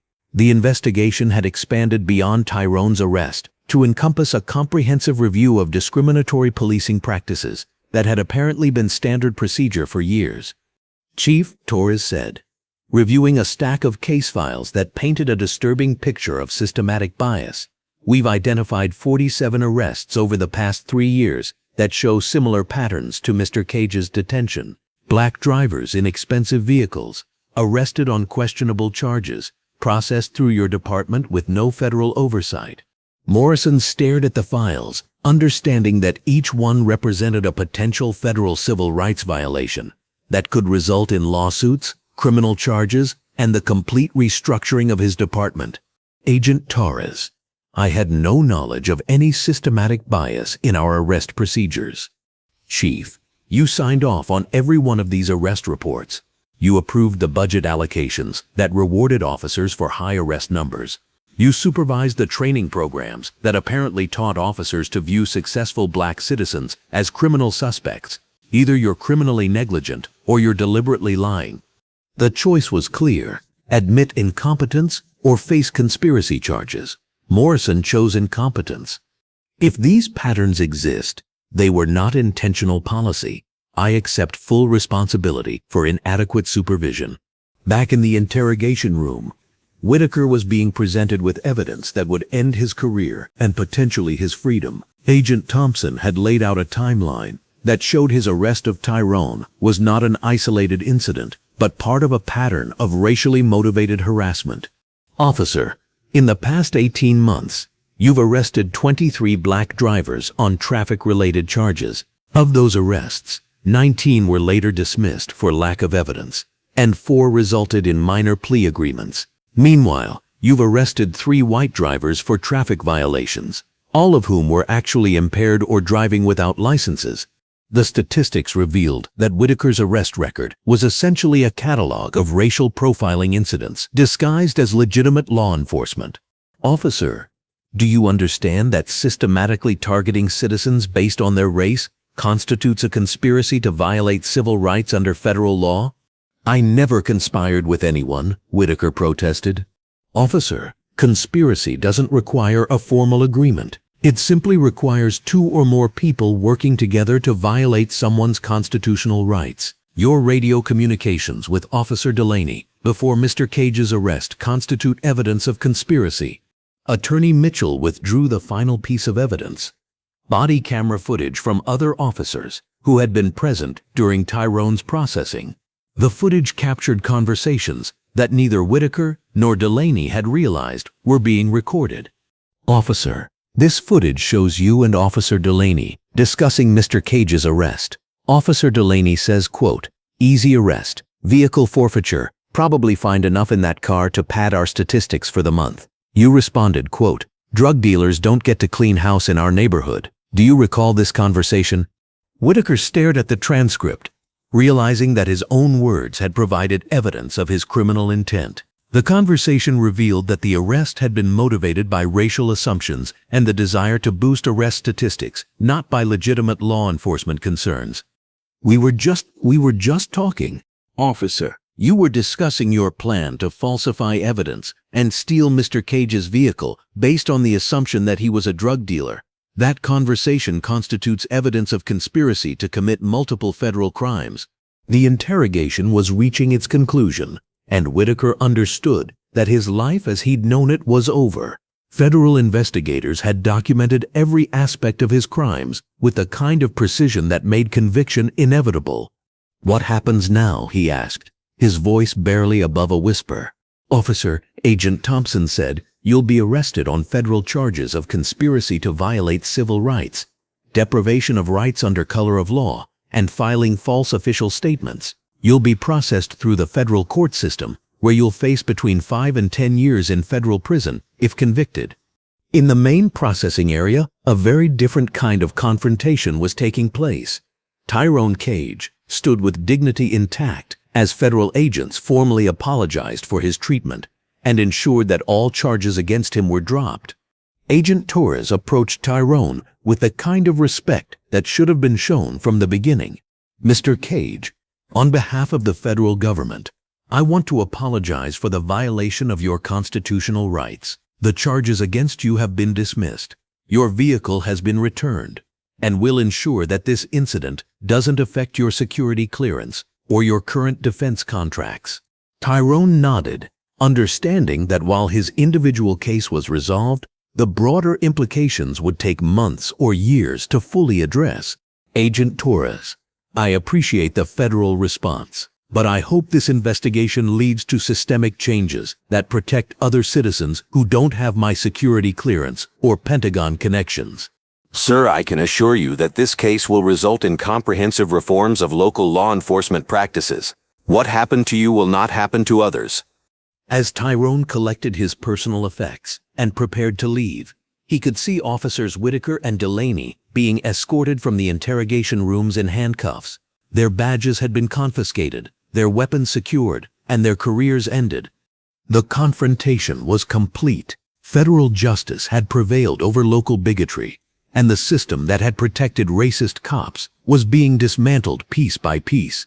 But the real reckoning was just beginning. The federal investigation of the Westfield Heights Police Department began at 6 a.m. the following morning, when FBI forensic accountants arrived with court orders to seize 5 years of departmental records. What they would discover over the next 72 hours would transform a single racist arrest into a national conversation about systemic police corruption and the protection of civil rights. Special Agent Jennifer Martinez from the FBI's Civil Rights Division had spent 15 years investigating police departments that operated more like criminal organizations than law enforcement agencies. As she reviewed the preliminary evidence from Westfield Heights, she recognized patterns that indicated corruption extending far beyond Officers Whitaker and Delaney. "Agent Torres," she said, looking up from a computer screen filled with arrest statistics that painted a damning picture of institutional racism, "we're looking at a department that has essentially criminalized being black in an affluent neighborhood. These numbers don't represent individual bias, they represent systematic policy." The statistics were staggering. Over the past 5 years, the Westfield Heights Police Department had conducted 1,447 traffic stops in affluent neighborhoods. Of those stops, 934 had involved minority drivers, despite minorities representing only 11% of the local population. More damning still, black drivers were arrested at a rate of 78%, compared to a 4% arrest rate for white drivers in similar circumstances. Agent Torres studied the data, understanding that each number represented a person whose constitutional rights had been violated by officers who believed their badges gave them permission to enforce racial hierarchy rather than criminal law. Agent Martinez: "This goes beyond discriminatory enforcement. These patterns suggest a coordinated effort to drive minority residents out of affluent areas through systematic harassment." The investigation was expanding into areas that surprised even experienced federal investigators. Financial records showed that the department had received federal grants specifically designated for drug enforcement, but had used those funds to conduct what appeared to be racially motivated harassment campaigns in neighborhoods with low crime rates. "Look at this," Martinez said, pointing to budget allocations that revealed the scope of the corruption. They received $340,000 in federal drug enforcement grants over 3 years, but their drug seizures were minimal, and most of their arrests were later dismissed. They were essentially using federal money to finance civil rights violations. The misuse of federal funds transformed the investigation from a civil rights case into a potential federal fraud prosecution that could result in criminal charges against department leadership and the forfeiture of federal funding that kept the department operational. Martinez continued reviewing financial records that painted an increasingly disturbing picture of systematic corruption. Agent Torres: "They've been conducting asset forfeiture auctions for vehicles seized during these discriminatory arrests. Even when charges were dropped, they kept the cars and sold them at public auction. We're looking at over $180,000 in stolen property over 3 years." The asset forfeiture scheme represented a separate federal crime that could result in RICO charges against the entire department. Federal investigators were discovering that the Westfield Heights Police Department had essentially operated as a criminal organization that used law enforcement powers to steal property from innocent citizens. Meanwhile, Assistant U.S. Attorney David Chen was coordinating with the Department of Justice's Civil Rights Division to determine whether the Westfield Heights case warranted a pattern and practice investigation under Section 11441 of the Violent Crime Control and Law Enforcement Act. Such investigations could result in federal oversight that would fundamentally restructure entire police departments. David, said Civil Rights Division Chief Rebecca Hayes during a secure video conference from Washington, the preliminary evidence suggests systematic violations that go beyond individual officer misconduct. We're looking at potential consent decree jurisdiction. Consent decrees were federal court orders that placed police departments under direct federal supervision, mandating specific reforms and ongoing oversight until constitutional violations ceased. They represented the most severe form of federal intervention in local law enforcement, reserved for departments that had demonstrated institutional failure to protect civil rights.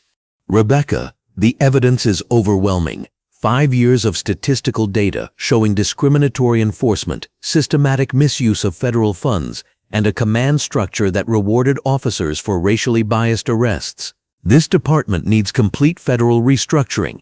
Chen was simultaneously reviewing training records that revealed how discrimination had been institutionalized within the department.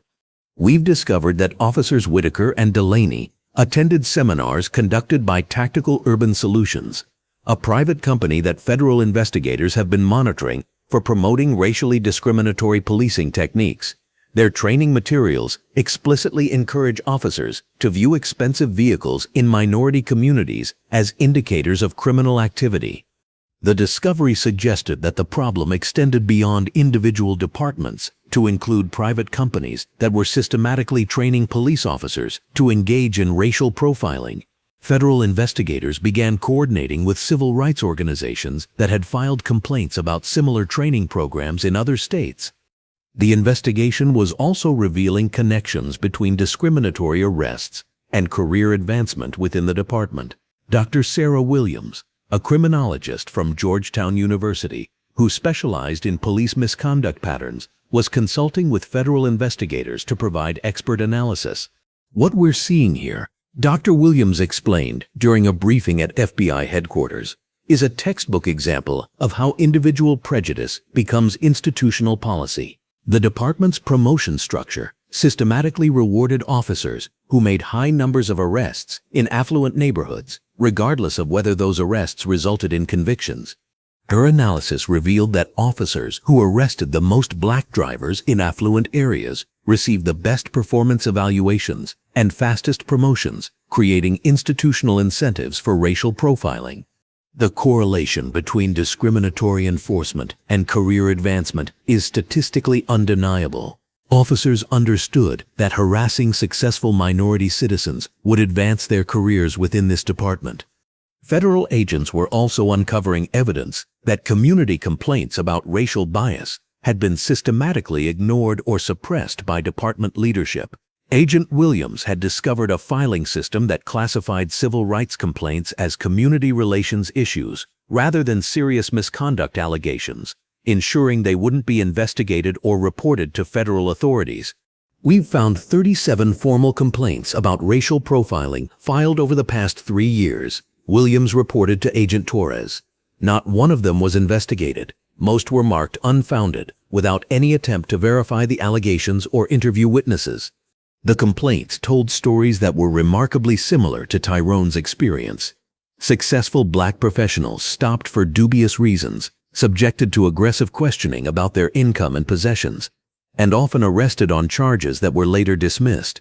The difference was that none of the previous victims had Pentagon connections that could trigger federal intervention. Agent Martinez began contacting complainants to document their experiences and build a comprehensive case of systematic civil rights violations.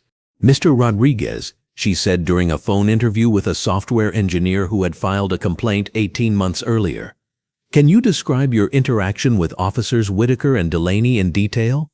"They pulled me over for suspicious driving while I was leaving my neighborhood, asked me how I could afford my car, whether I had a job, if I was carrying drugs or weapons. When I asked why I was being stopped, they arrested me for obstruction. The charges were dropped 3 weeks later, but they kept my car for 2 months." Martinez documented similar stories from dozens of victims, building a pattern that demonstrated systematic harassment of minority residents over multiple years. The investigation was attracting national media attention as word spread about the Pentagon contractor, whose arrest had triggered the largest federal civil rights investigation in Illinois in over a decade. CNN correspondent Maria Santos arrived in Westfield Heights with a camera crew to cover what she described as a perfect storm of racism, incompetence, and federal accountability. This story represents something larger than individual police misconduct, Santos explained during her live report from outside the police station. It demonstrates how federal civil rights enforcement can protect entire communities when local accountability mechanisms fail. The media coverage was attracting attention from civil rights organizations that had been monitoring police misconduct in affluent communities. The NAACP's Legal Defense Fund announced that they would be filing a class action lawsuit on behalf of all citizens who had been subjected to discriminatory enforcement by the Westfield Heights Police Department. This case represents a pattern of behavior that extends far beyond individual racism, said LDF attorney Marcus Johnson during a press conference. It represents institutional failure to protect the constitutional rights of Black citizens, enabled by a system that rewards discrimination and punishes accountability. The lawsuit would seek monetary damages for victims of racial profiling, but more importantly, it would request court orders mandating comprehensive police reform and ongoing federal oversight. Santos interviewed several community members who had experienced similar harassment but had never expected their complaints to receive federal attention. "I filed a complaint 2 years ago," said Dr. Patricia Williams, a university professor who had been arrested while visiting friends in Westfield Heights. "I was told it was being investigated, but I never heard anything back. Now I understand why they weren't investigating anything. They were covering it up." Meanwhile, Pentagon officials were conducting their own investigation into whether the arrest of a critical defense contractor represented a broader threat to national security operations. Colonel Marcus Webb was coordinating with the Defense Security Service to assess whether other defense personnel had been subjected to similar harassment. "We're reviewing incidents involving all above SAR contractors over the past 5 years, Colonel Webb explained during a classified briefing. "If local law enforcement agencies are systematically targeting our most sensitive personnel, it represents a national security vulnerability that requires immediate address." The Pentagon investigation had already identified 6 other cases where defense contractors with high-level clearances had been detained or harassed by local police departments under circumstances that suggested racial bias. In each case, federal intervention had been minimal because the contractors had lacked Tyrone's specific Pentagon connections. "We're implementing new protocols to ensure that critical defense personnel receive immediate federal protection when detained by local authorities," Webb continued. "The Westfield Heights case demonstrates that we can't rely on local law enforcement to recognize the importance of our contractors' work." Colonel Webb was simultaneously coordinating with FBI investigators to understand how widespread the problem might be. Agent Torres, "Our preliminary review suggests that harassment of defense contractors by local police may be more common than we realized. We need to ensure that this investigation includes assessment of similar incidents in other jurisdictions." The federal investigation was also revealing prosecutorial bias that suggested corruption extending beyond the police department. Assistant U.S. Attorney Chen was reviewing prosecution records that showed systematic discrimination in charging decisions. The prosecutor's office accepted 89% of cases involving Black defendants arrested by Whitaker and Delaney, compared to 34% of cases involving white defendants. This suggests coordination between police and prosecutors to ensure that discriminatory arrests resulted in criminal charges.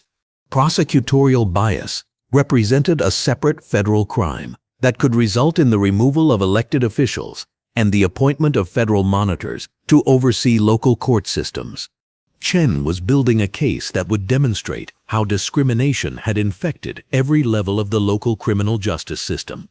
"We're looking at judges who consistently imposed harsher sentences on minority defendants, prosecutors who accepted weak cases based on race, and police officers who manufactured evidence to support discriminatory arrests.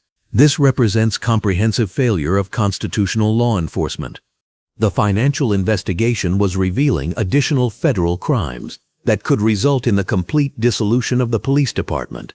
FBI forensic accountants had discovered that evidence from drug-related arrests had been sold at auction, with proceeds going into discretionary funds that were used for equipment purchases and officer bonuses. Agent Martinez said FBI financial crimes specialist Robert Chen, "The department has generated over $180,000 from asset forfeiture auctions over the past 3 years, but their conviction rate for drug crimes is only 23%, which suggests they're seizing property from people who aren't actually criminals." Asset forfeiture abuse was a federal crime that carried severe penalties, including the potential dissolution of entire police departments and criminal prosecution of officials who had participated in the scheme. We're looking at potential RICO charges if we can demonstrate that the department operated as a criminal organization that used law enforcement powers to systematically steal property from innocent citizens. The investigation was also revealing how federal grant money had been systematically misused to finance discriminatory enforcement. Agent Martinez had discovered that Westfield Heights had received multiple federal grants for community policing programs, but had used the money to purchase surveillance equipment that was primarily deployed in minority neighborhoods. They received $150,000 in community policing grants over 2 years, but used the money to buy license plate readers that were exclusively installed in affluent areas with significant minority populations. They were using federal money to enhance their racial profiling capabilities. As the investigation entered its third day, federal agents had documented evidence of civil rights violations, federal fraud, asset forfeiture abuse, prosecutorial misconduct, and systematic corruption that implicated virtually every level of the local criminal justice system. Agent Torres, said Civil Rights Division Chief Hayes during an evening briefing, "This case has evolved beyond individual officer misconduct into a comprehensive federal investigation of institutional corruption. We're looking at consent decree jurisdiction for the police department, federal monitoring of the prosecutor's office, and potential criminal charges against multiple officials." The Westfield Heights case was becoming a landmark example of how federal civil rights enforcement could address systematic racism in local law enforcement. It was also demonstrating how individual acts of courage, like Tyrone's decision to make his phone call, could trigger accountability mechanisms that protected entire communities. The investigation was revealing the true scope of what Officers Whitaker and Delaney had participated in. Not just individual acts of racism, but systematic institutional failure that had violated the constitutional rights of hundreds of citizens over multiple years. Agent Martinez reviewed the evidence that had been gathered over 3 intensive days of investigation. "We have statistical proof of discriminatory enforcement affecting nearly 1,000 citizens, financial records showing systematic misuse of federal funds, training records indicating institutional bias, testimony from community members documenting years of harassment, and coordination between police and prosecutors to ensure that discriminatory arrests resulted in criminal charges." The preliminary findings were already sufficient to ensure that the Westfield Heights Police Department would never again operate with the assumption that badges and uniforms provided immunity from federal law. Federal investigators were preparing criminal referrals that would result in charges against multiple officials, civil rights lawsuits that would provide compensation to victims, and federal oversight that would completely restructure local law enforcement. Officers Whitaker and Delaney had thought they were teaching an uppity black man his place in their world. Instead, they had triggered a federal investigation that would teach their entire community about the true meaning of constitutional law enforcement. The lesson was comprehensive, permanent, and completely transformative for everyone who had participated in systematic civil rights violations. Federal justice, it turned out, was the most effective teacher of all.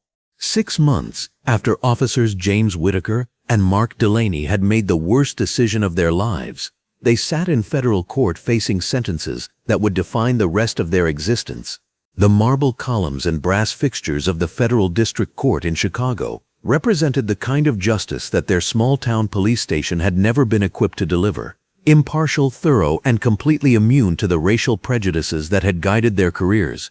U.S. District Judge Patricia Morrison, no relation to the disgraced police chief, reviewed the sentencing recommendations with the kind of methodical precision that federal judges brought to cases involving civil rights violations. The evidence before her represented one of the most comprehensive federal prosecutions of police misconduct in Illinois history. "Mr. Whitaker," Judge Morrison said, her voice carrying the authority of someone who had spent 2 decades ensuring that constitutional rights were more than theoretical concepts, "You have been found guilty of conspiracy to violate civil rights, deprivation of rights under color of law, and filing false official statements. The evidence shows that your actions were not isolated incidents, but part of a systematic pattern of racial harassment spanning multiple years." Whitaker sat in the defendant's chair, wearing an orange jumpsuit that marked his transformation from law enforcement officer to federal prisoner. The confident swagger that had characterized his approach to policing had been replaced by the hollow expression of someone who finally understood the true cost of racism. Your conviction on conspiracy charges demonstrates that you and Officer Delaney worked together to violate the constitutional rights of citizens based solely on their race. Your false police reports show deliberate attempts to manufacture evidence and obstruct justice. Your participation in asset forfeiture schemes represents theft under color of law. Judge Morrison paused, allowing the weight of her words to settle over the courtroom that was filled with FBI agents, civil rights attorneys, community members, and media representatives who had followed the case since Tyrone's arrest. The federal investigation revealed that you personally arrested 23 black drivers over 18 months, with 19 of those arrests later dismissed for lack of evidence. Meanwhile, you arrested only 3 white drivers during the same period, all of whom were actually impaired or driving without licenses. This statistical evidence demonstrates systematic racial targeting that violates the Equal Protection Clause of the 14th Amendment. The judge reviewed additional evidence that painted a comprehensive picture of Whitaker's criminal conduct. Body camera footage shows you making racially charged comments before and during arrests. Radio transcripts document your coordination with Officer Delaney to manufacture probable cause for discriminatory stops. Financial records show your participation in asset forfeiture schemes that generated over $180,000 in stolen property from victims whose charges were later dismissed. Judge Morrison's voice hardened as she prepared to deliver the sentence that would destroy Whitaker's life. Mr. Whitaker, I sentence you to 8 years in federal prison, followed by 3 years of supervised probation. You are permanently barred from employment in law enforcement at any level, federal, state, or local. You will pay restitution totaling $47,000 to victims identified during the federal investigation, and you forfeit all pension benefits accrued during your law enforcement career. 8 years. Whitaker's life as he had known it was over, replaced by a federal prison sentence that would follow him for the rest of his existence. His pension was forfeited, his law enforcement certification permanently revoked, and his future employment prospects limited to jobs that would hire convicted felons. The courtroom remained silent as Judge Morrison turned her attention to Officer Mark Delaney, whose refusal to cooperate with federal investigators had resulted in harsher treatment from prosecutors who had no patience for unrepentant racism. Mr. Delaney, Judge Morrison continued, your case presents even more disturbing evidence of systematic civil rights violations. Unlike Mr. Whitaker, who eventually cooperated with federal investigators and expressed remorse for his actions, you have maintained your innocence despite overwhelming evidence of your guilt. Delaney sat motionless, his face a mask of defiance that had characterized his approach throughout the federal prosecution. He had refused plea bargain offers, declined to cooperate with investigators, and continued to insist that his arrests were legitimate law enforcement actions rather than racially motivated harassment. The evidence against you includes video footage of you making explicitly racist comments during arrests, radio communications coordinating discriminatory stops with Officer Whitaker, and financial records documenting your participation in illegal asset forfeiture operations. Your arrest record shows an even more egregious pattern of racial targeting than your partner's. Judge Morrison consulted her notes, which contained statistical evidence that demonstrated the scope of Delaney's criminal conduct. Over a 2-year period, you arrested 18 black drivers on traffic-related charges, with 16 of those arrests later dismissed for lack of evidence. You simultaneously arrested only 2 white drivers, both of whom were actually violating traffic laws. This represents systematic targeting based on race, not legitimate law enforcement. The judge's voice grew colder as she described additional evidence of Delaney's crimes. Federal investigators discovered that you made racist comments about Mr. Cage within minutes of his arrest, referring to expensive cars as red flags for dealers and assuming that successful black professionals were criminals. Body camera footage shows you taking visible satisfaction in handcuffing and processing minority defendants while treating white drivers with courtesy and respect. Judge Morrison paused to review the sentencing guidelines that would determine Delaney's fate. Your refusal to acknowledge the systematic nature of your crimes, combined with your continued insistence that you were just doing your job, demonstrates a fundamental failure to understand the constitutional obligations of law enforcement. Your conduct endangered national security by targeting a defense contractor whose work protects American military personnel overseas. The national security implications had been a significant factor in federal prosecutors' decision to seek maximum sentences for both officers. Mr. Delaney, I sentence you to 10 years in federal prison, followed by 3 years of supervised probation. You are permanently barred from employment in law enforcement. You will pay restitution totaling $52,000 to victims, and you forfeit all pension benefits. Additionally, your case will be referred to the Treasury Department for investigation of potential tax evasion related to unreported income from asset forfeiture operations. 10 years. Delaney would be 55 years old when he was released from federal prison. His career destroyed, his reputation ruined, and his future defined by his decision to arrest a black man for the crime of existing while successful.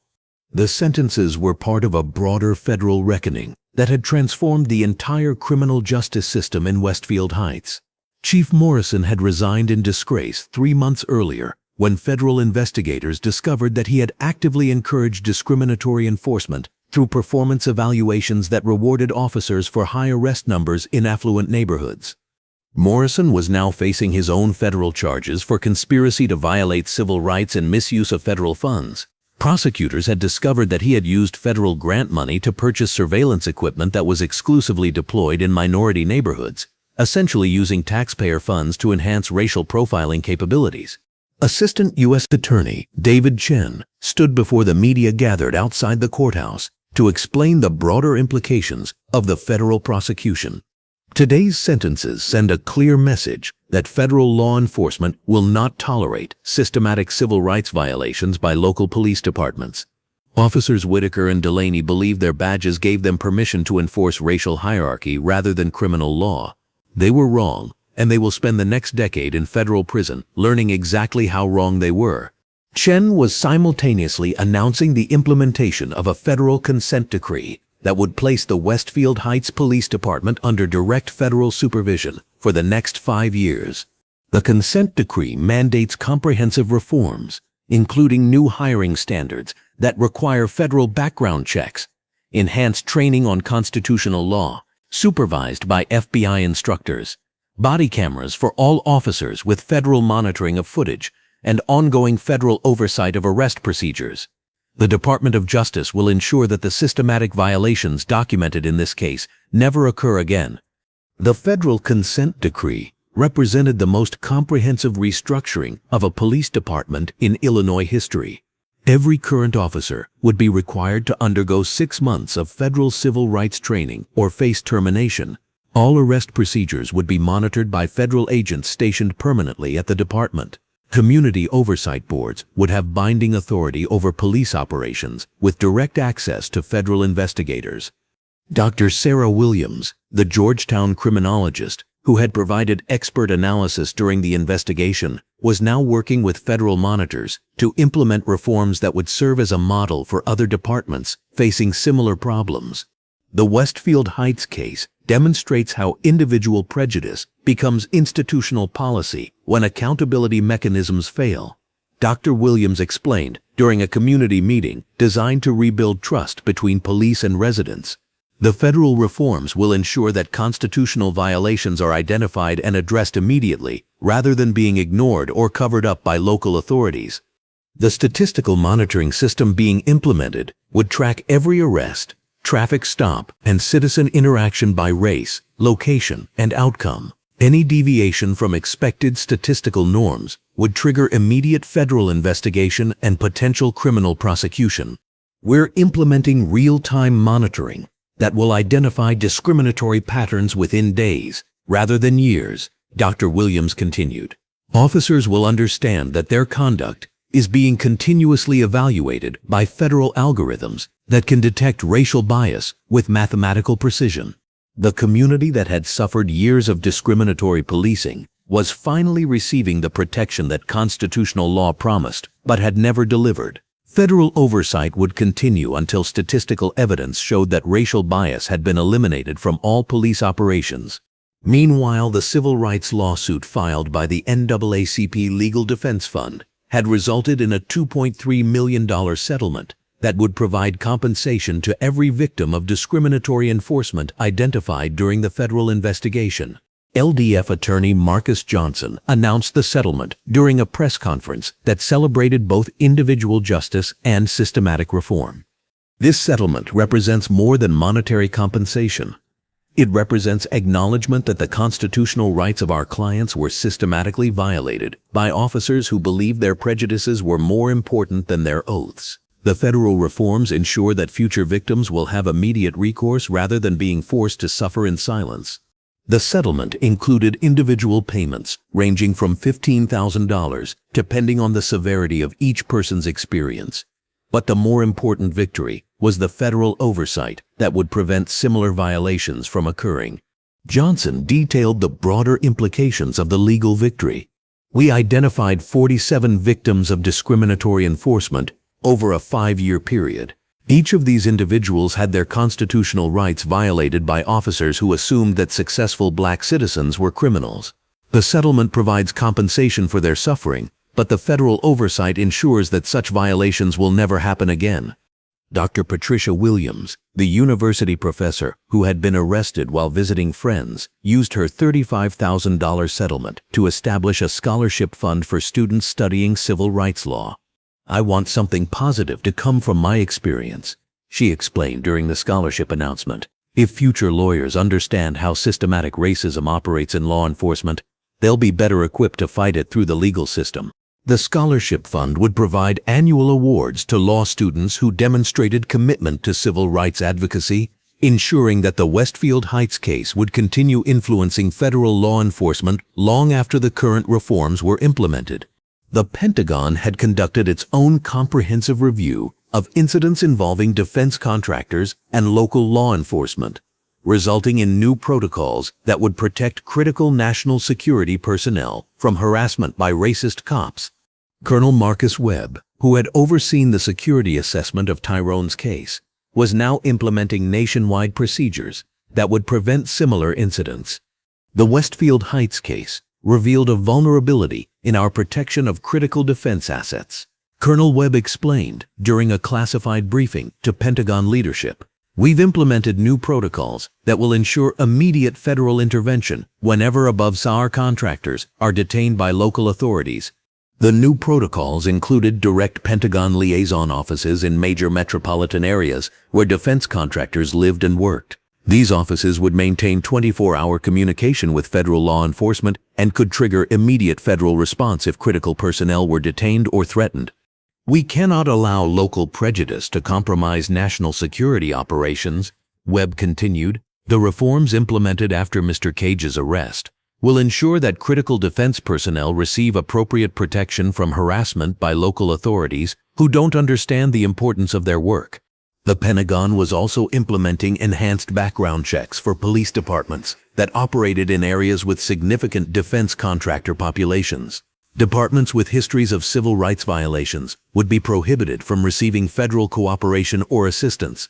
Local law enforcement agencies that demonstrate patterns of discriminatory behavior will be treated as potential threats to national security, Webb explained. "We will not allow racist cops to compromise the people who protect American military personnel overseas."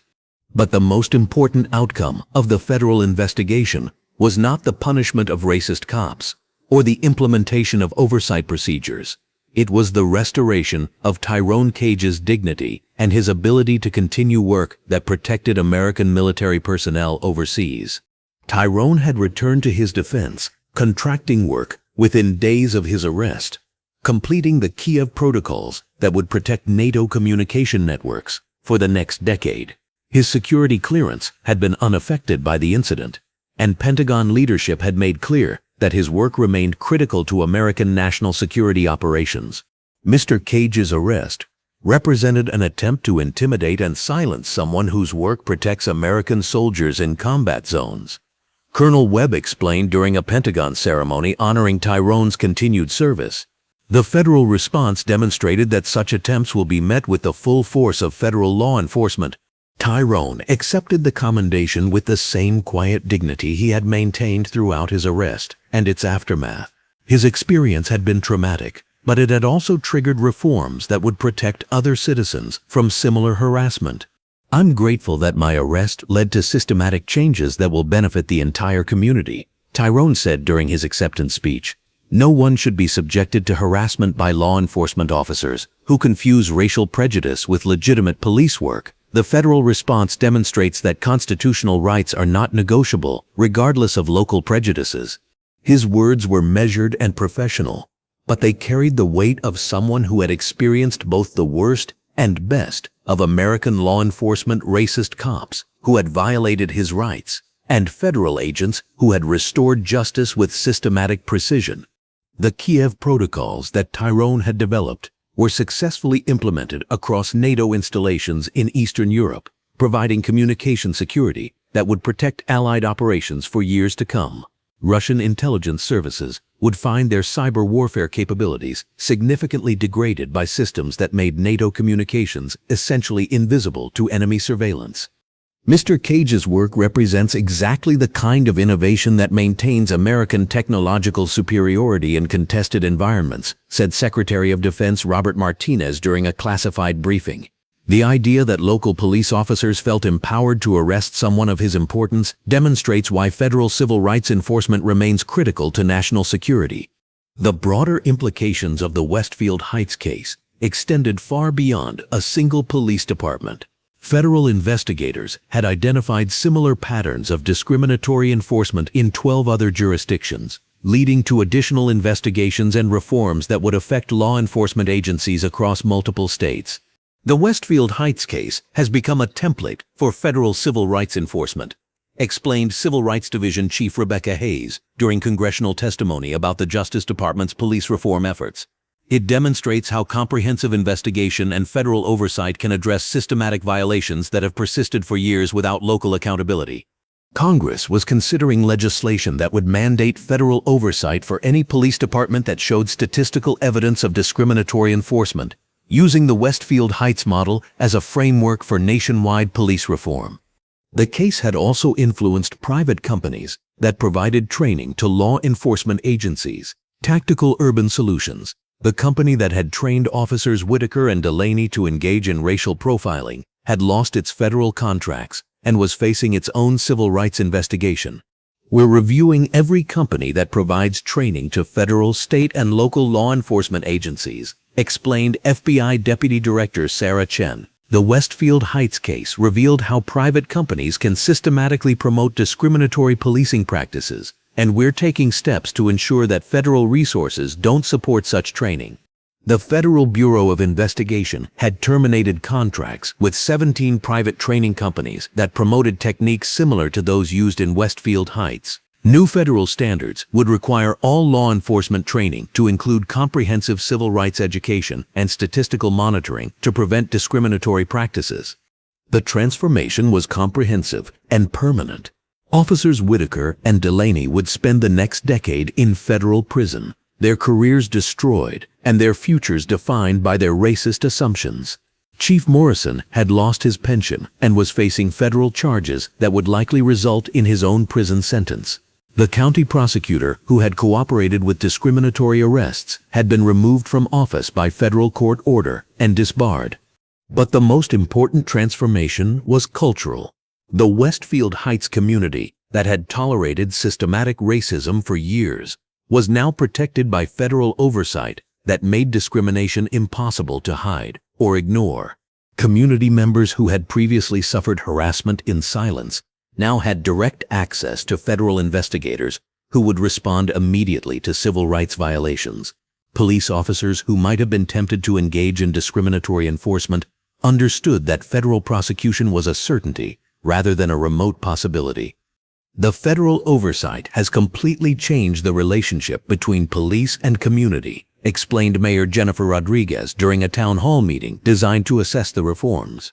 Officers understand that constitutional violations will result in federal prosecution, and community members understand that their complaints will be investigated thoroughly and promptly.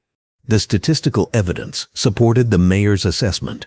In the 6 months since federal oversight began, traffic stops in affluent neighborhoods had decreased by 67%, while arrests of minority drivers had declined by 89%.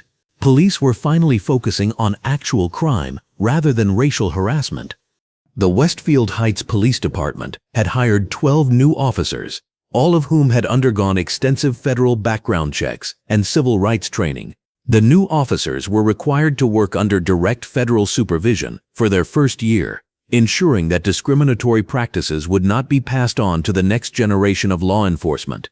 Dr. Williams, the Georgetown criminologist, was documenting the Westfield Heights reforms as a case study in effective federal civil rights enforcement.